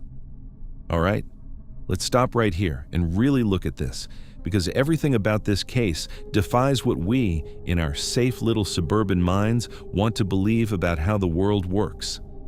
Let's start with the silent abduction. I want you to actually picture this scene. It's 8 p.m. on a Saturday in July. In D.C. at that time of year, the sun sets around 8:30. There's still real daylight in the sky. It's a warm summer evening. That means Shram Hills Park and the streets around it are absolutely full of people. Joggers, dog walkers, kids playing in yards, somebody grilling on a patio, somebody smoking on a balcony. This is not a lonely park at midnight in the middle of nowhere. This is one of the busiest possible moments in a densely populated suburban community.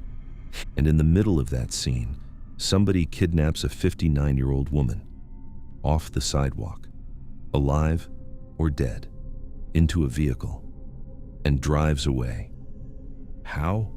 How does that even happen? There is no reported scream, no reported struggle, no neighbor calling 911 to say they heard something, no witness stepping forward the next day to say they saw a woman being dragged into a truck.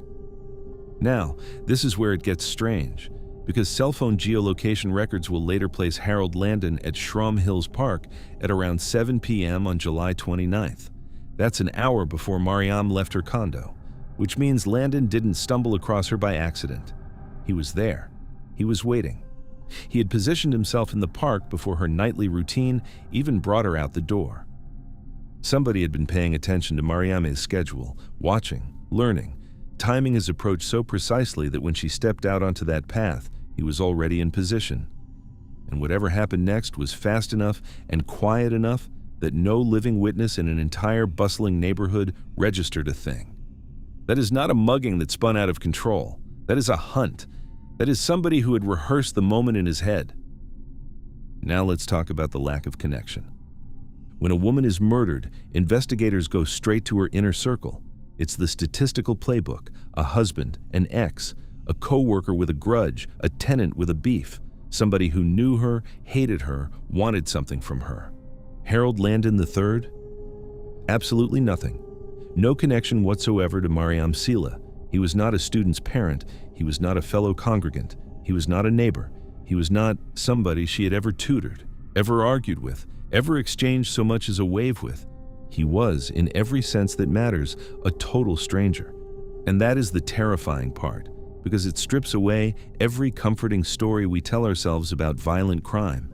It wasn't a hate crime rooted in her faith, even though the community initially feared exactly that. It wasn't a beef. It wasn't a family dispute. It wasn't a jealous anything. It was a total stranger who apparently had decided to hurt somebody that night.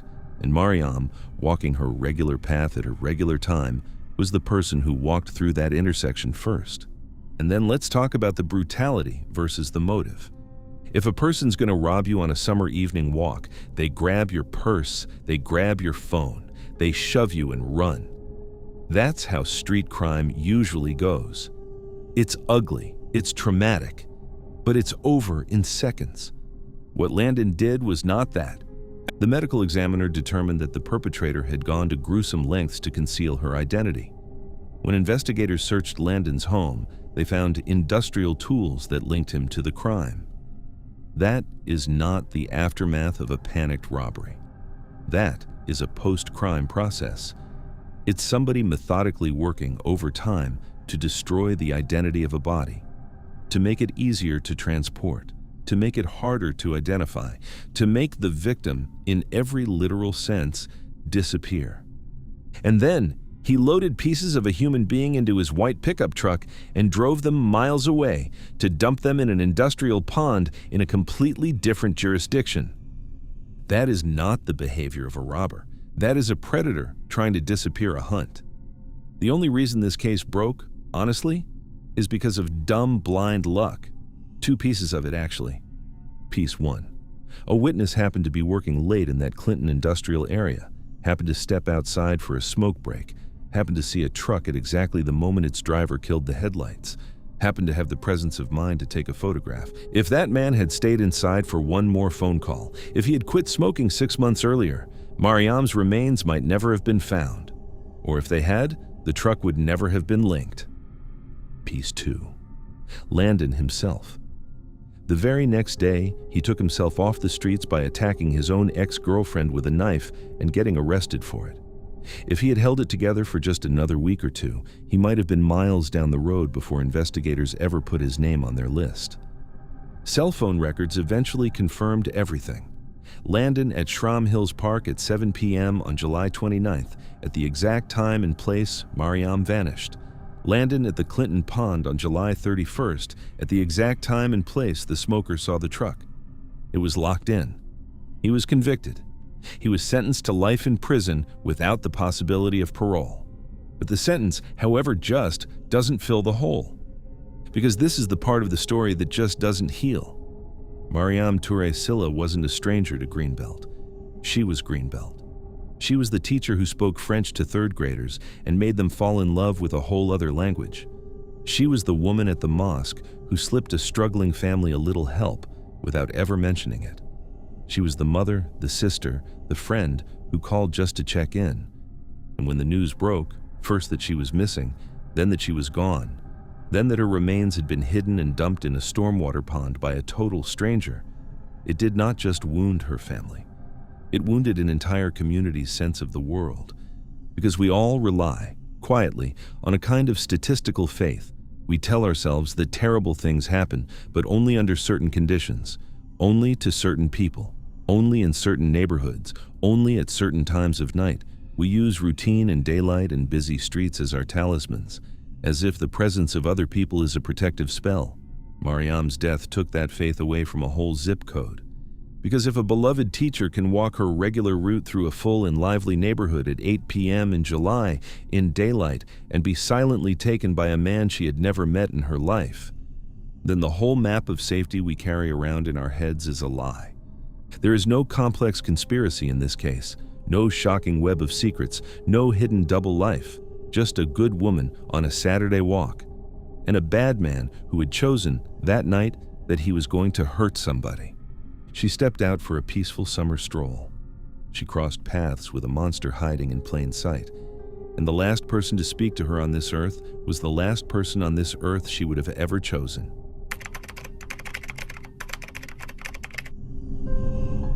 Picture this. It's Easter Sunday, 2015.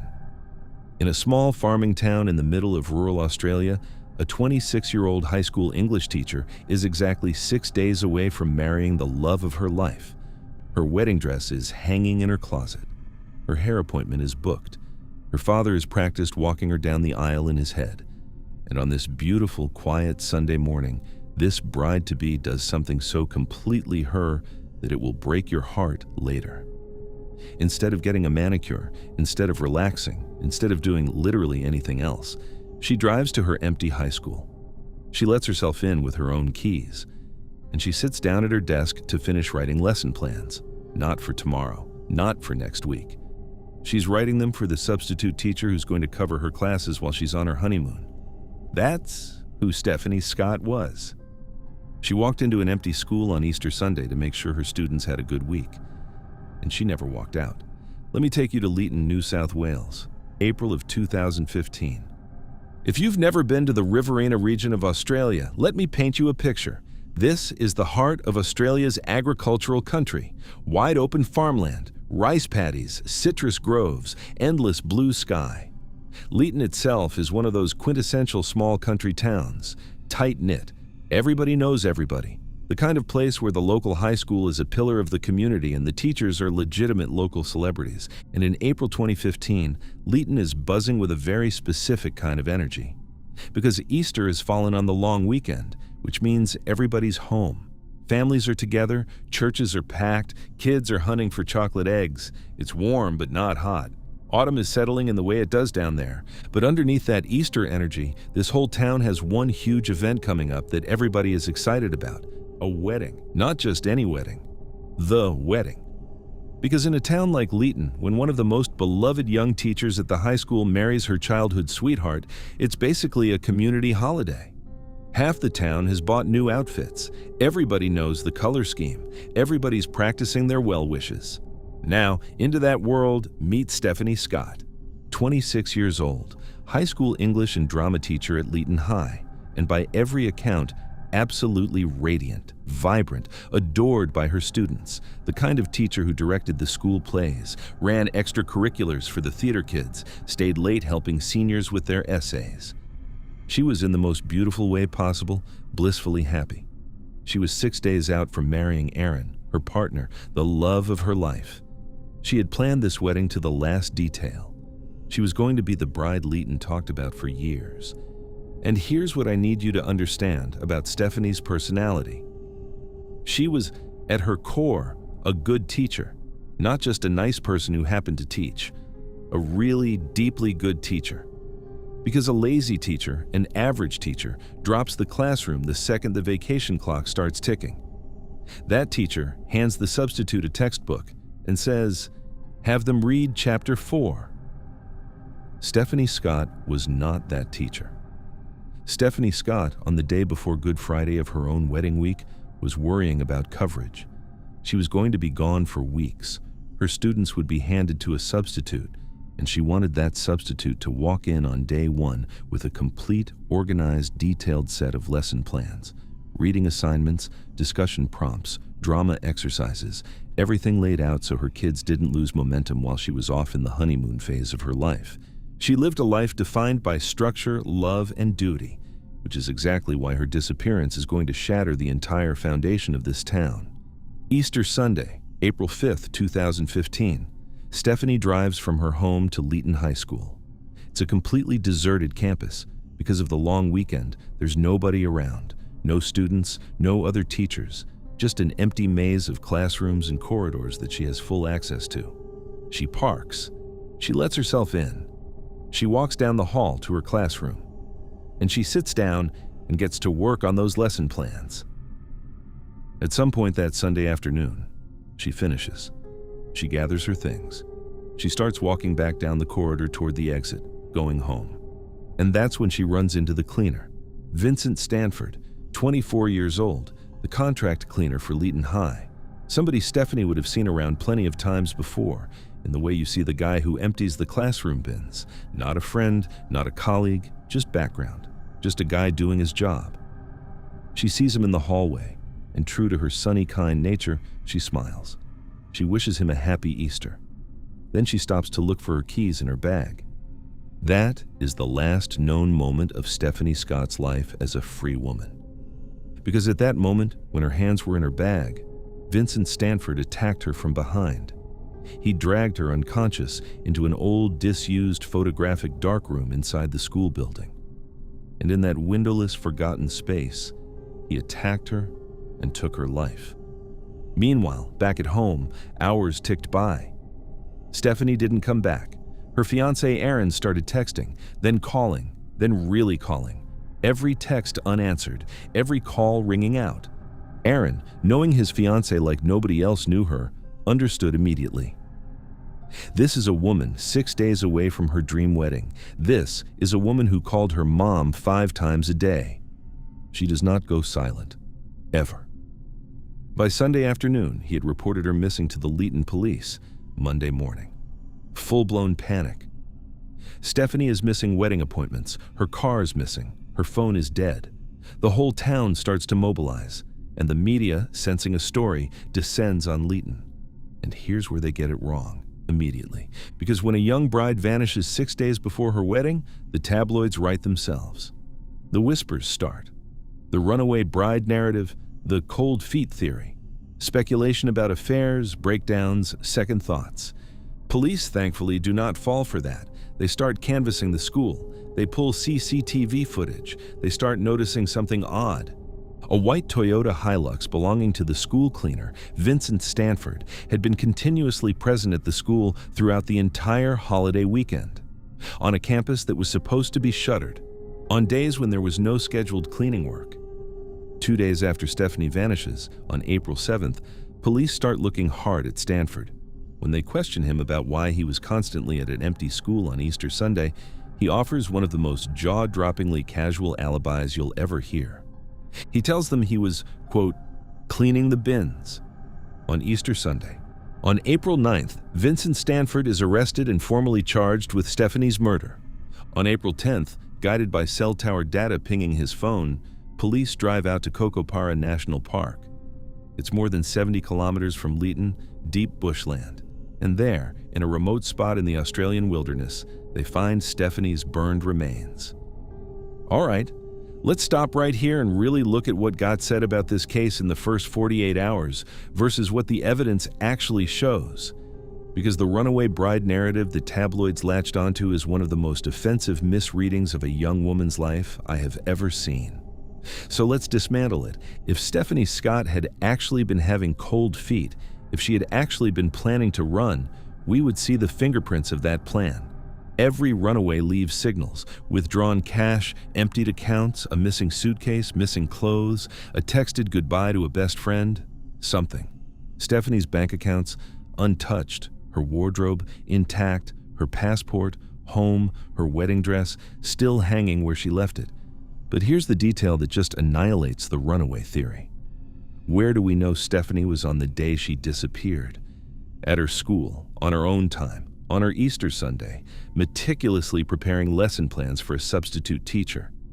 Preparing lesson plans for who? for the person who was going to cover her classes while she was on her honeymoon. Think about that for a full second. If you are secretly planning to abandon your entire life, do you spend your last free morning writing detailed instructional materials for a substitute to use during a wedding trip you're never going on? Do you carefully lay out reading assignments for weeks in the future? No, you do not. Because those lesson plans are the exact opposite of a runaway note. Those lesson plans are the paperwork of a woman fully, joyfully committed to being back at her desk in 3 weeks with a tan and a wedding ring. The runaway bride theory wasn't just wrong, it was insulting. Now let's look at the safe haven logic gap. For a teacher, the school is supposed to be a sanctuary, especially on the weekend, especially on a holiday. You have your own keys, you know the alarms, you know the layout. It's your building. That kind of familiarity feels safe. But here's the horrifying flip side. That same isolation that makes a Sunday classroom feel like a private sanctuary is exactly what turns it into a trap. There's nobody around to hear a scream. Nobody around to notice a car in the parking lot too long. Nobody around to answer a call for help. Stephanie walked into that school assuming she'd be alone. Vincent Stanford was already there. He was already there. He had positioned himself in a place he had every reason to be, as a cleaner, but on a day nobody expected him to be there. Digital forensics would later reveal that Stanford had actually been stalking multiple young women at the school. He had heavily researched extremely disturbing and violent material online.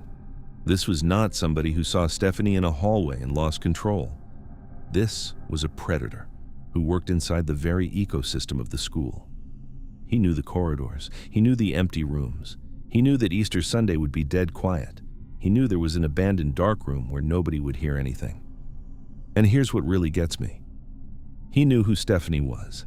He'd seen her every week, been a background figure while she taught, watched her smile at people in the halls. She, on the other hand, barely knew he existed.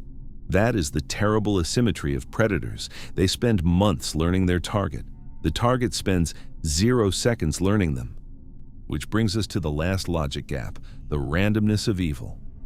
In true crime, we're conditioned to look for a story. A jealous ex-boyfriend, a creepy coworker, a secret affair, some hidden thread we can pull on and go, ah, that's why. A motive gives us the illusion that if we're careful enough, if we make the right choices, we can avoid this happening to us. Stephanie's case shreds that illusion. There was no affair, there was no beef, there was no history with Stanford. She had done nothing but, at most, been polite to him in a hallway from time to time. The most terrifying killers are not the ones with a story. The most terrifying killers are the ones who were just in the room already, waiting for the right day, the right target, the right silence. And there's one more detail that just chills me to the bone. After the murder, Stanford concealed Stephanie's remains in Cocopara National Park. He took a photograph of the scene, keeping it on his phone as a disturbing trophy. He kept her school keys. And then, in one of the most calculated acts I've ever heard of in a case like this, he removed Stephanie's engagement ring and her graduation crossover ring, and he put them in the mail. He mailed them to his identical twin brother, Marcus Stanford, who lived in South Australia, his twin. Marcus received those rings, understood what they meant, and instead of contacting police, sold them for cash. Marcus would later be arrested and imprisoned as an accessory after the fact. An identical twin, a mailed murder trophy, bloodstains in the Toyota, school keys in the house, a horrific photograph on the killer's phone. There is no innocent version of any of this. Here's the part of this story that just guts me. Leighton had spent months preparing for a wedding, new dresses, new suits, hair appointments, speeches practiced in mirrors, little kids in the flower girl role practicing scattering petals, the whole town ready to gather to celebrate Stephanie and Aaron. Instead, 6 days after she disappeared, that same town gathered in the exact same emotional space. Not for a wedding, for a memorial. Women across Australia responded to Stephanie's murder by launching a movement called #PutYourDressOut. All over the country, brides and former brides took their own wedding dresses and hung them out on their porches, on clotheslines, on front yard fences, as a national gesture of solidarity for a bride who never made it to the altar. It was staggering. It was beautiful. It was heartbreaking. The community that had planned to see Stephanie Scott in white on April 11th ended up seeing an entire nation in white for her instead. Vincent Stanford pleaded guilty and was sentenced to life imprisonment without parole. His twin brother Marcus was convicted as an accessory. Justice, on paper, was done. But Stephanie is not on that paper, because Stephanie was 26 years old. Because Stephanie loved her students so much, she spent Easter Sunday drafting reading assignments for someone else to teach. Because Stephanie was going to marry the love of her life in 6 days. Because Stephanie was going to walk back into her classroom in a few weeks with a suntan and a wedding ring and 100 honeymoon stories. She was every good thing a small country town could produce. And she was killed by the person nobody was watching, the background guy, the cleaner, the ghost in the hallway. She went into her school on Easter Sunday to make sure the next generation of Leeton kids would have a good week. She stayed there forever. Picture this. It's a crisp Saturday morning in October 2023, a packed lecture hall at one of the most prestigious business schools in the United States. Students sit with their laptops open, coffee in hand, notebooks ready. They're waiting for their professor. He is one of the sharpest minds in his field, a man whose entire academic career has been built on studying decisions, risk, and rational behavior. A man so reliable that colleagues describe him verbatim as solid as a rock. The clock ticks past 9, then 10 past, then 15. He does not walk through the door. And for the students who know Heikki Rantakari, that empty doorway is more than an inconvenience. It is a 5-alarm fire. Because Heikki Rantakari does not miss class, ever. A few days later, grainy security footage will show a lone figure walking on a pedestrian bridge in the pre-dawn hours over the freezing Genesee River. And in one moment, in one impossible instant, that figure will simply go over the railing. That's it. That's the entire answer this case will ever give us. No note, no motive, no struggle visible on camera, just a single silent moment in the dark, on a bridge, and a body pulled out of the water 11 days later. This is the story of Heikki Rantakari. And it is one of the quietest, most haunting academic mysteries in recent American memory. Let me take you to Rochester, New York, October of 2023. If you've never been, Rochester is a classic upstate New York City. Old industrial bones, a lot of red brick, and a serious academic pedigree thanks to the University of Rochester sitting right in the middle of it. It's a city that gets bitterly cold by mid-fall. Wind off Lake Ontario, that heavy, wet chill that goes straight through a coat, and running right through the heart of the city, right through the University of Rochester campus, is the Genesee River. Now, you need to understand this river, because it is one of the main characters in this case. The Genesee is not a lazy little urban stream. This is a serious, fast-moving river that cuts through Rochester in dramatic gorges.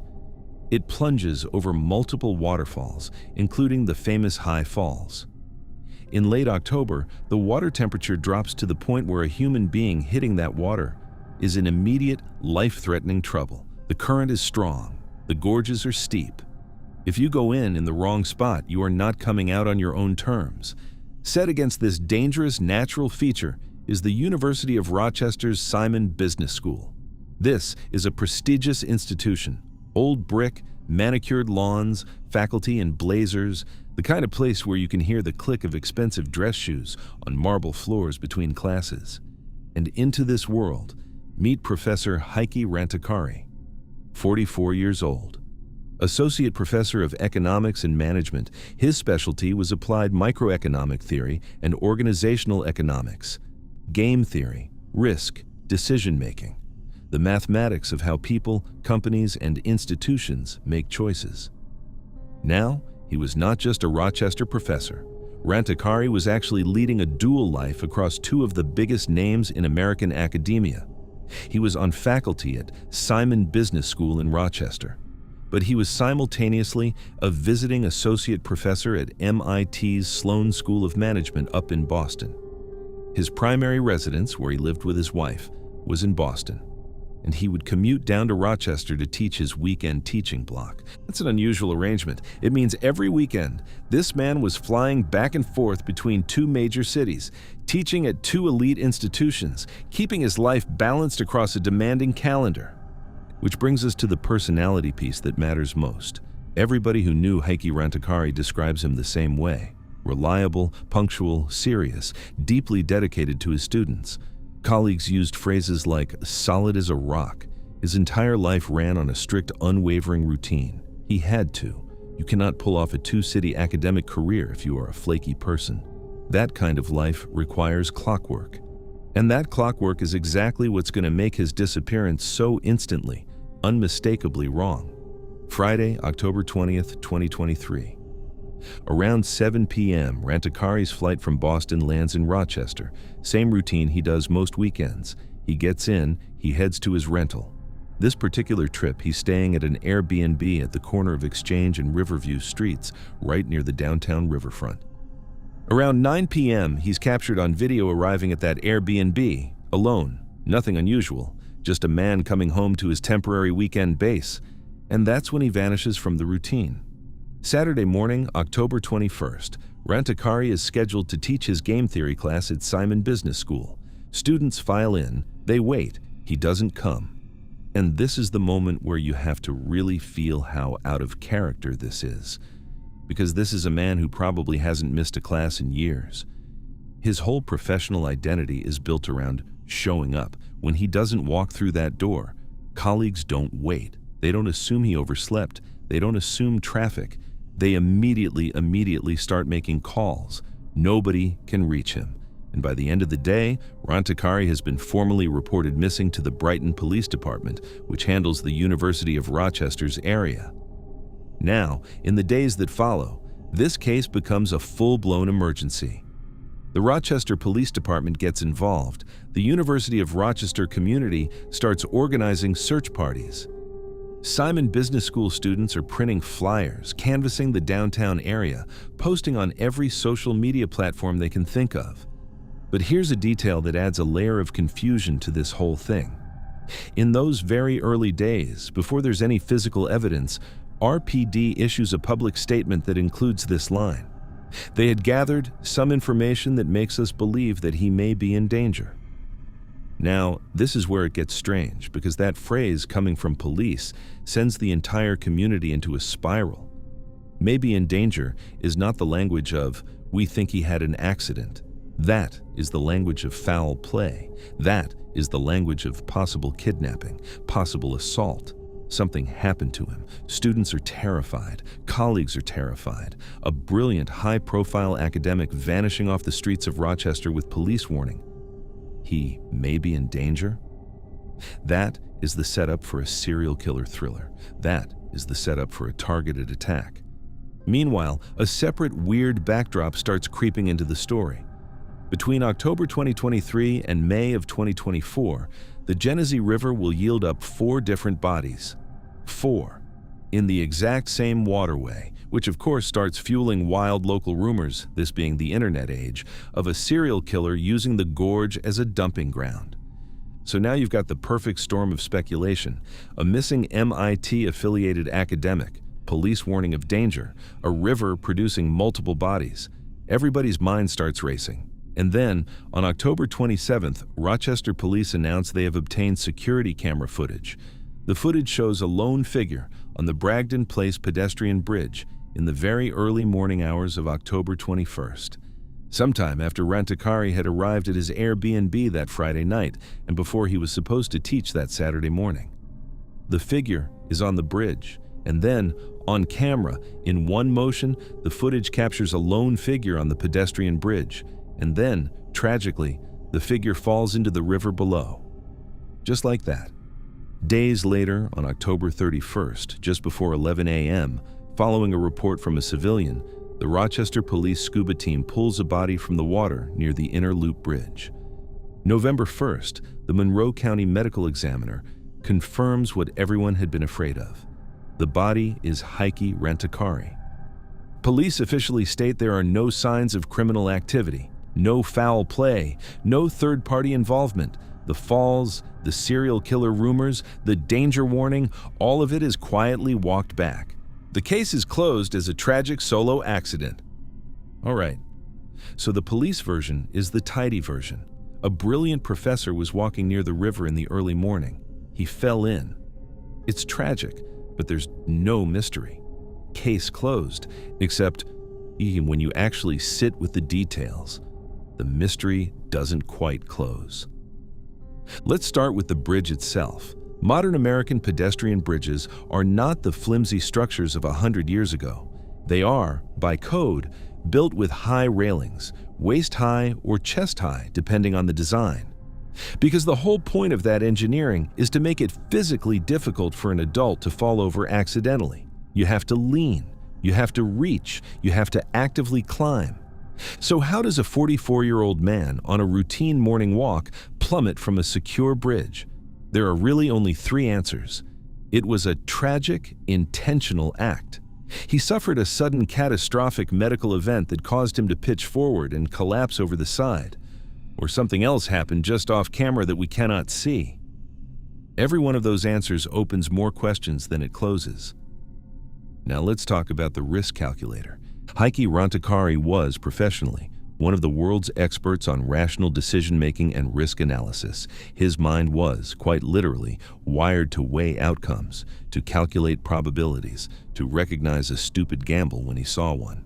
Is it logical that a man like that, on a chilly, wet October morning in Rochester, decides to lean over the railing of a pedestrian bridge above a raging, freezing river to look at something?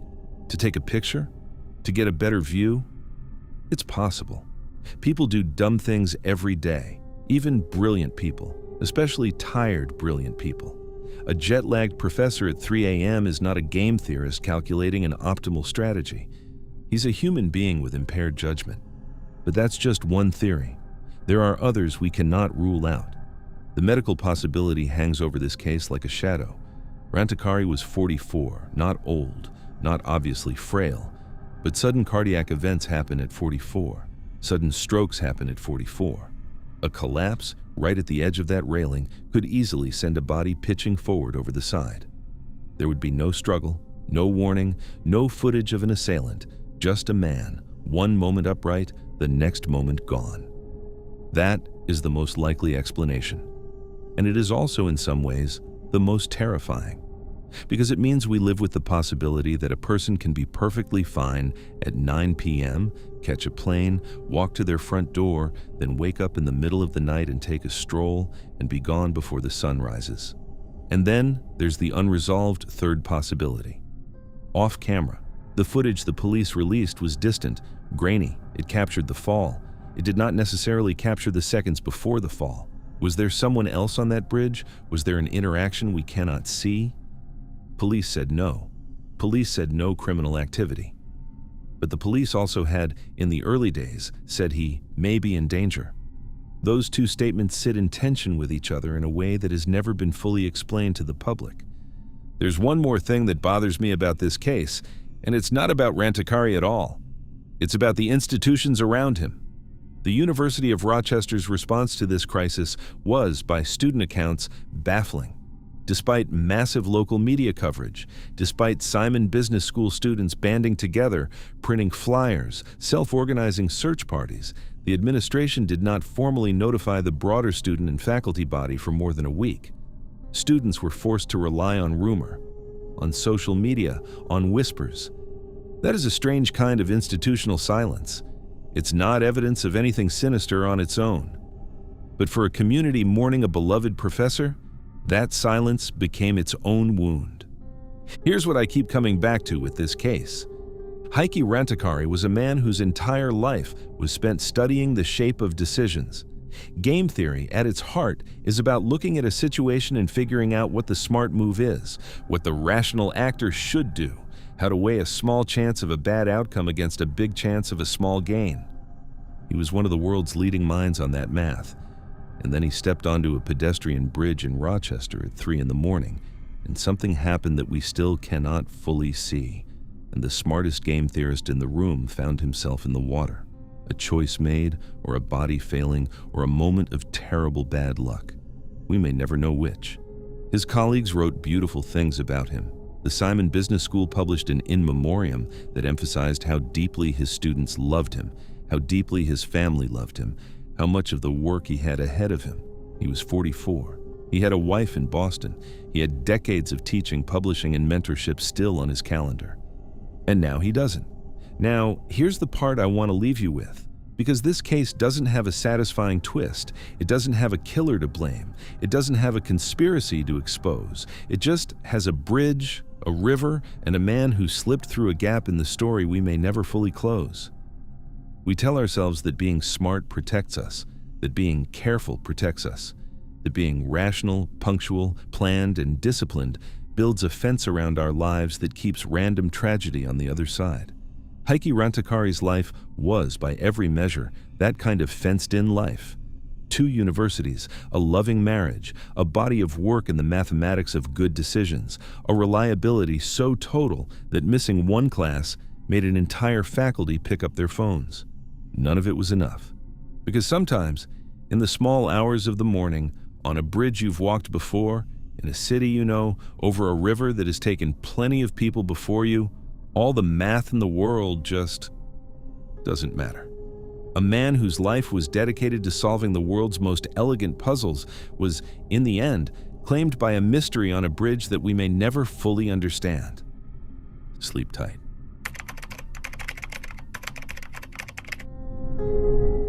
Picture a small town in South Georgia, the kind of place where you wave at everybody you pass on the road, whether you know them or not.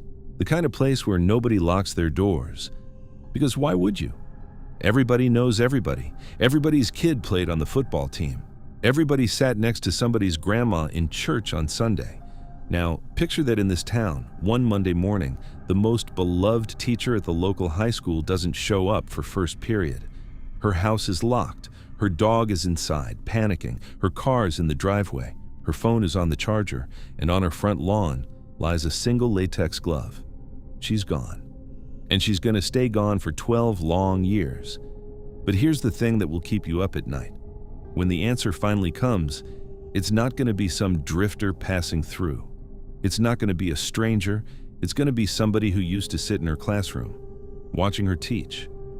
This is the story of Tara Grinstead. Let me put you in Ocilla, Georgia.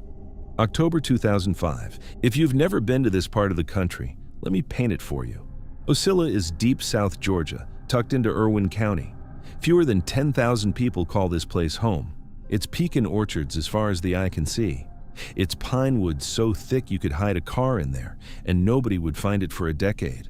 It's cotton fields, dirt roads, and swampland that will swallow you whole if you take one wrong turn off the pavement. The culture is exactly what you're imagining. Friday night high school football is basically religion. The Irwin County Indians are the hometown team, and on game night, that stadium is the center of the universe.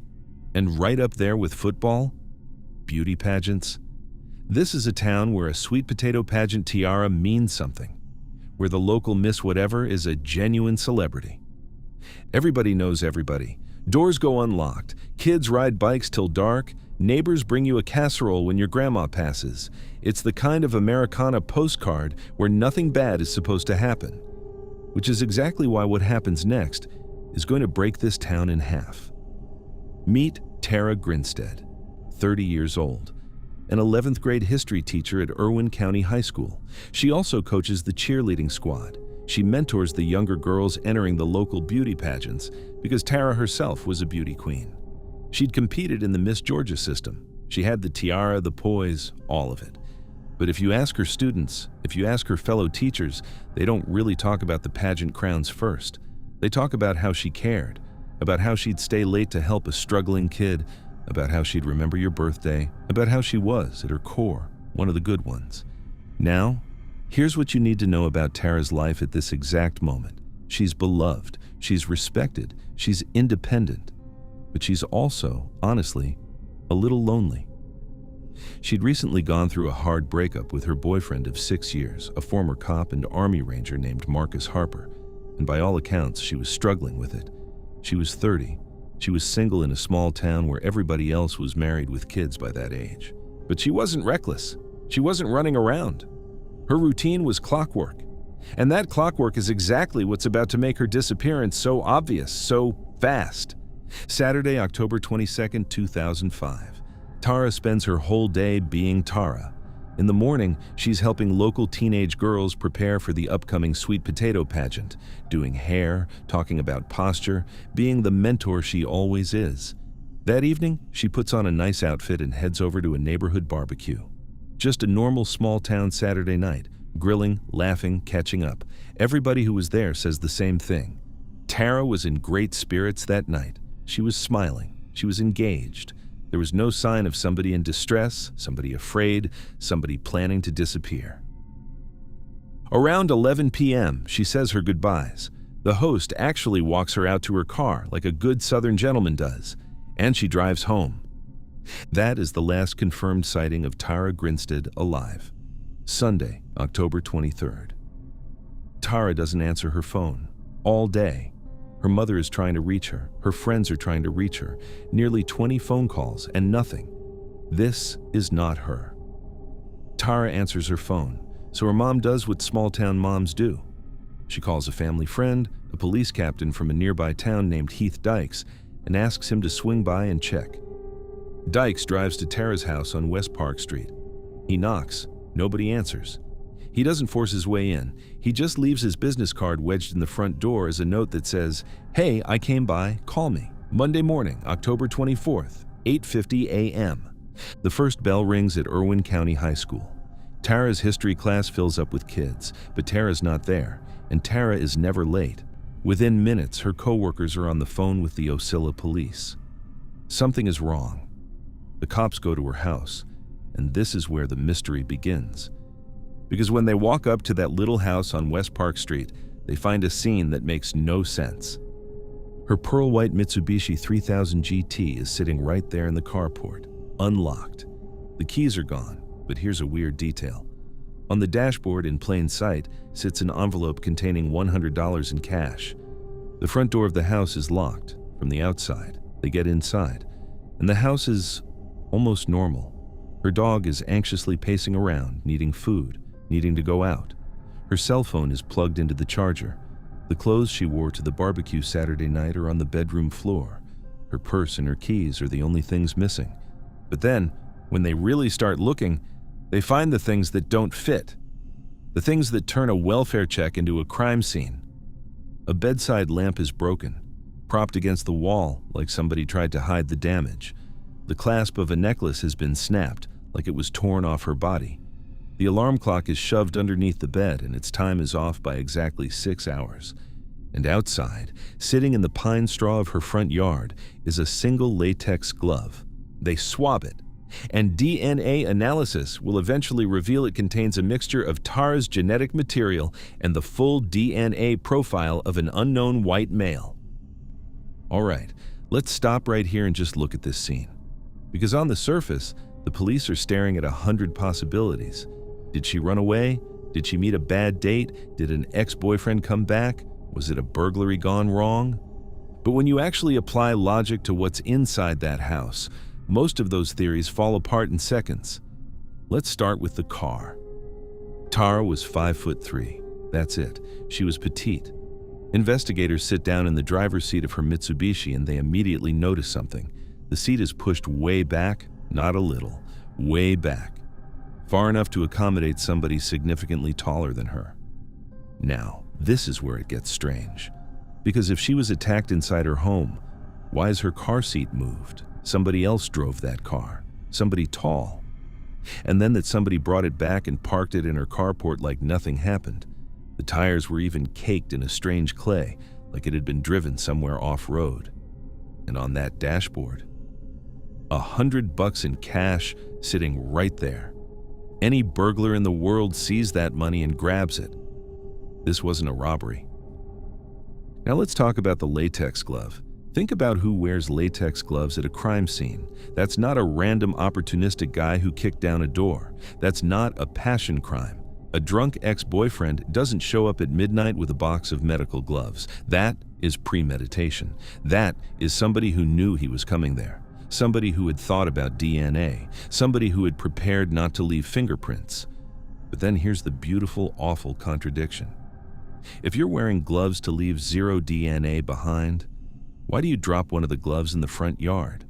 A glove that has your full DNA profile smeared on the inside of it? Somebody screwed up.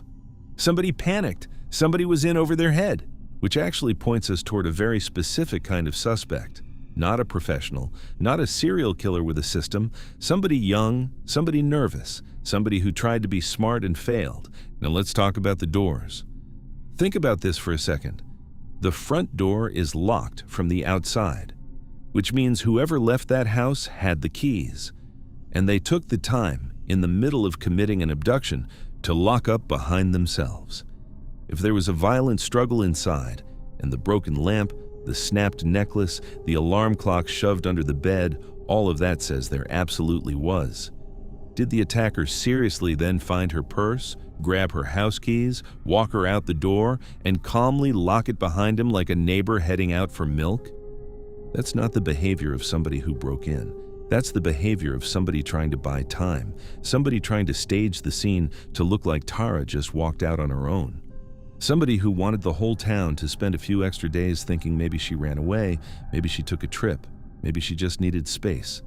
Every hour of confusion they bought was an hour to dispose of a body.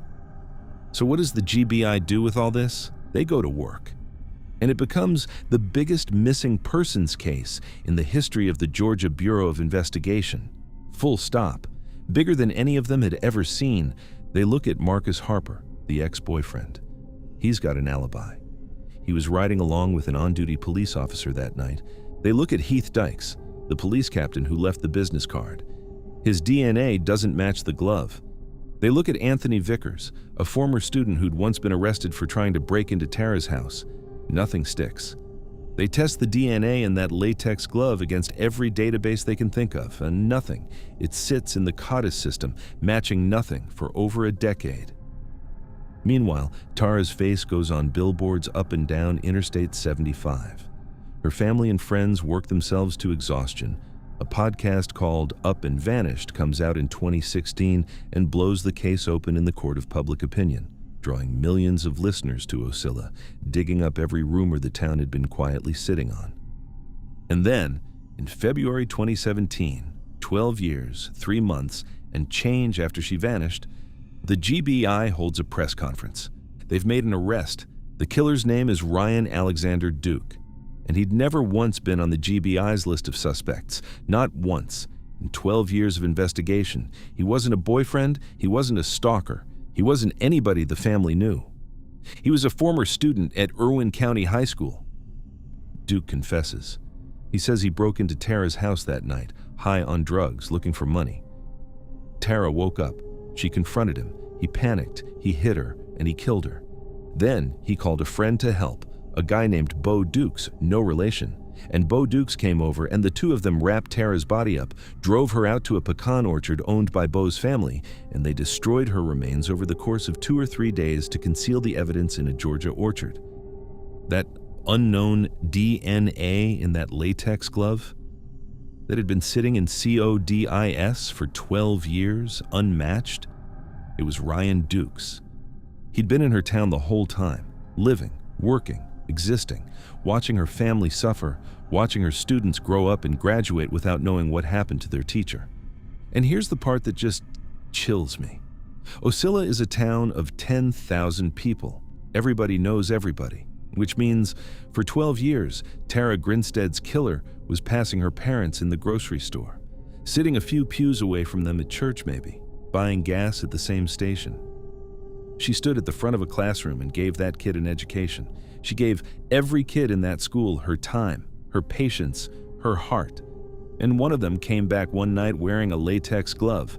Sometimes the monster isn't in the woods. Sometimes he isn't a stranger passing through your town. Sometimes the monster raised his hand in the back of your classroom and said, "Present." And you smiled at him, and you marked him down, and you had absolutely no idea.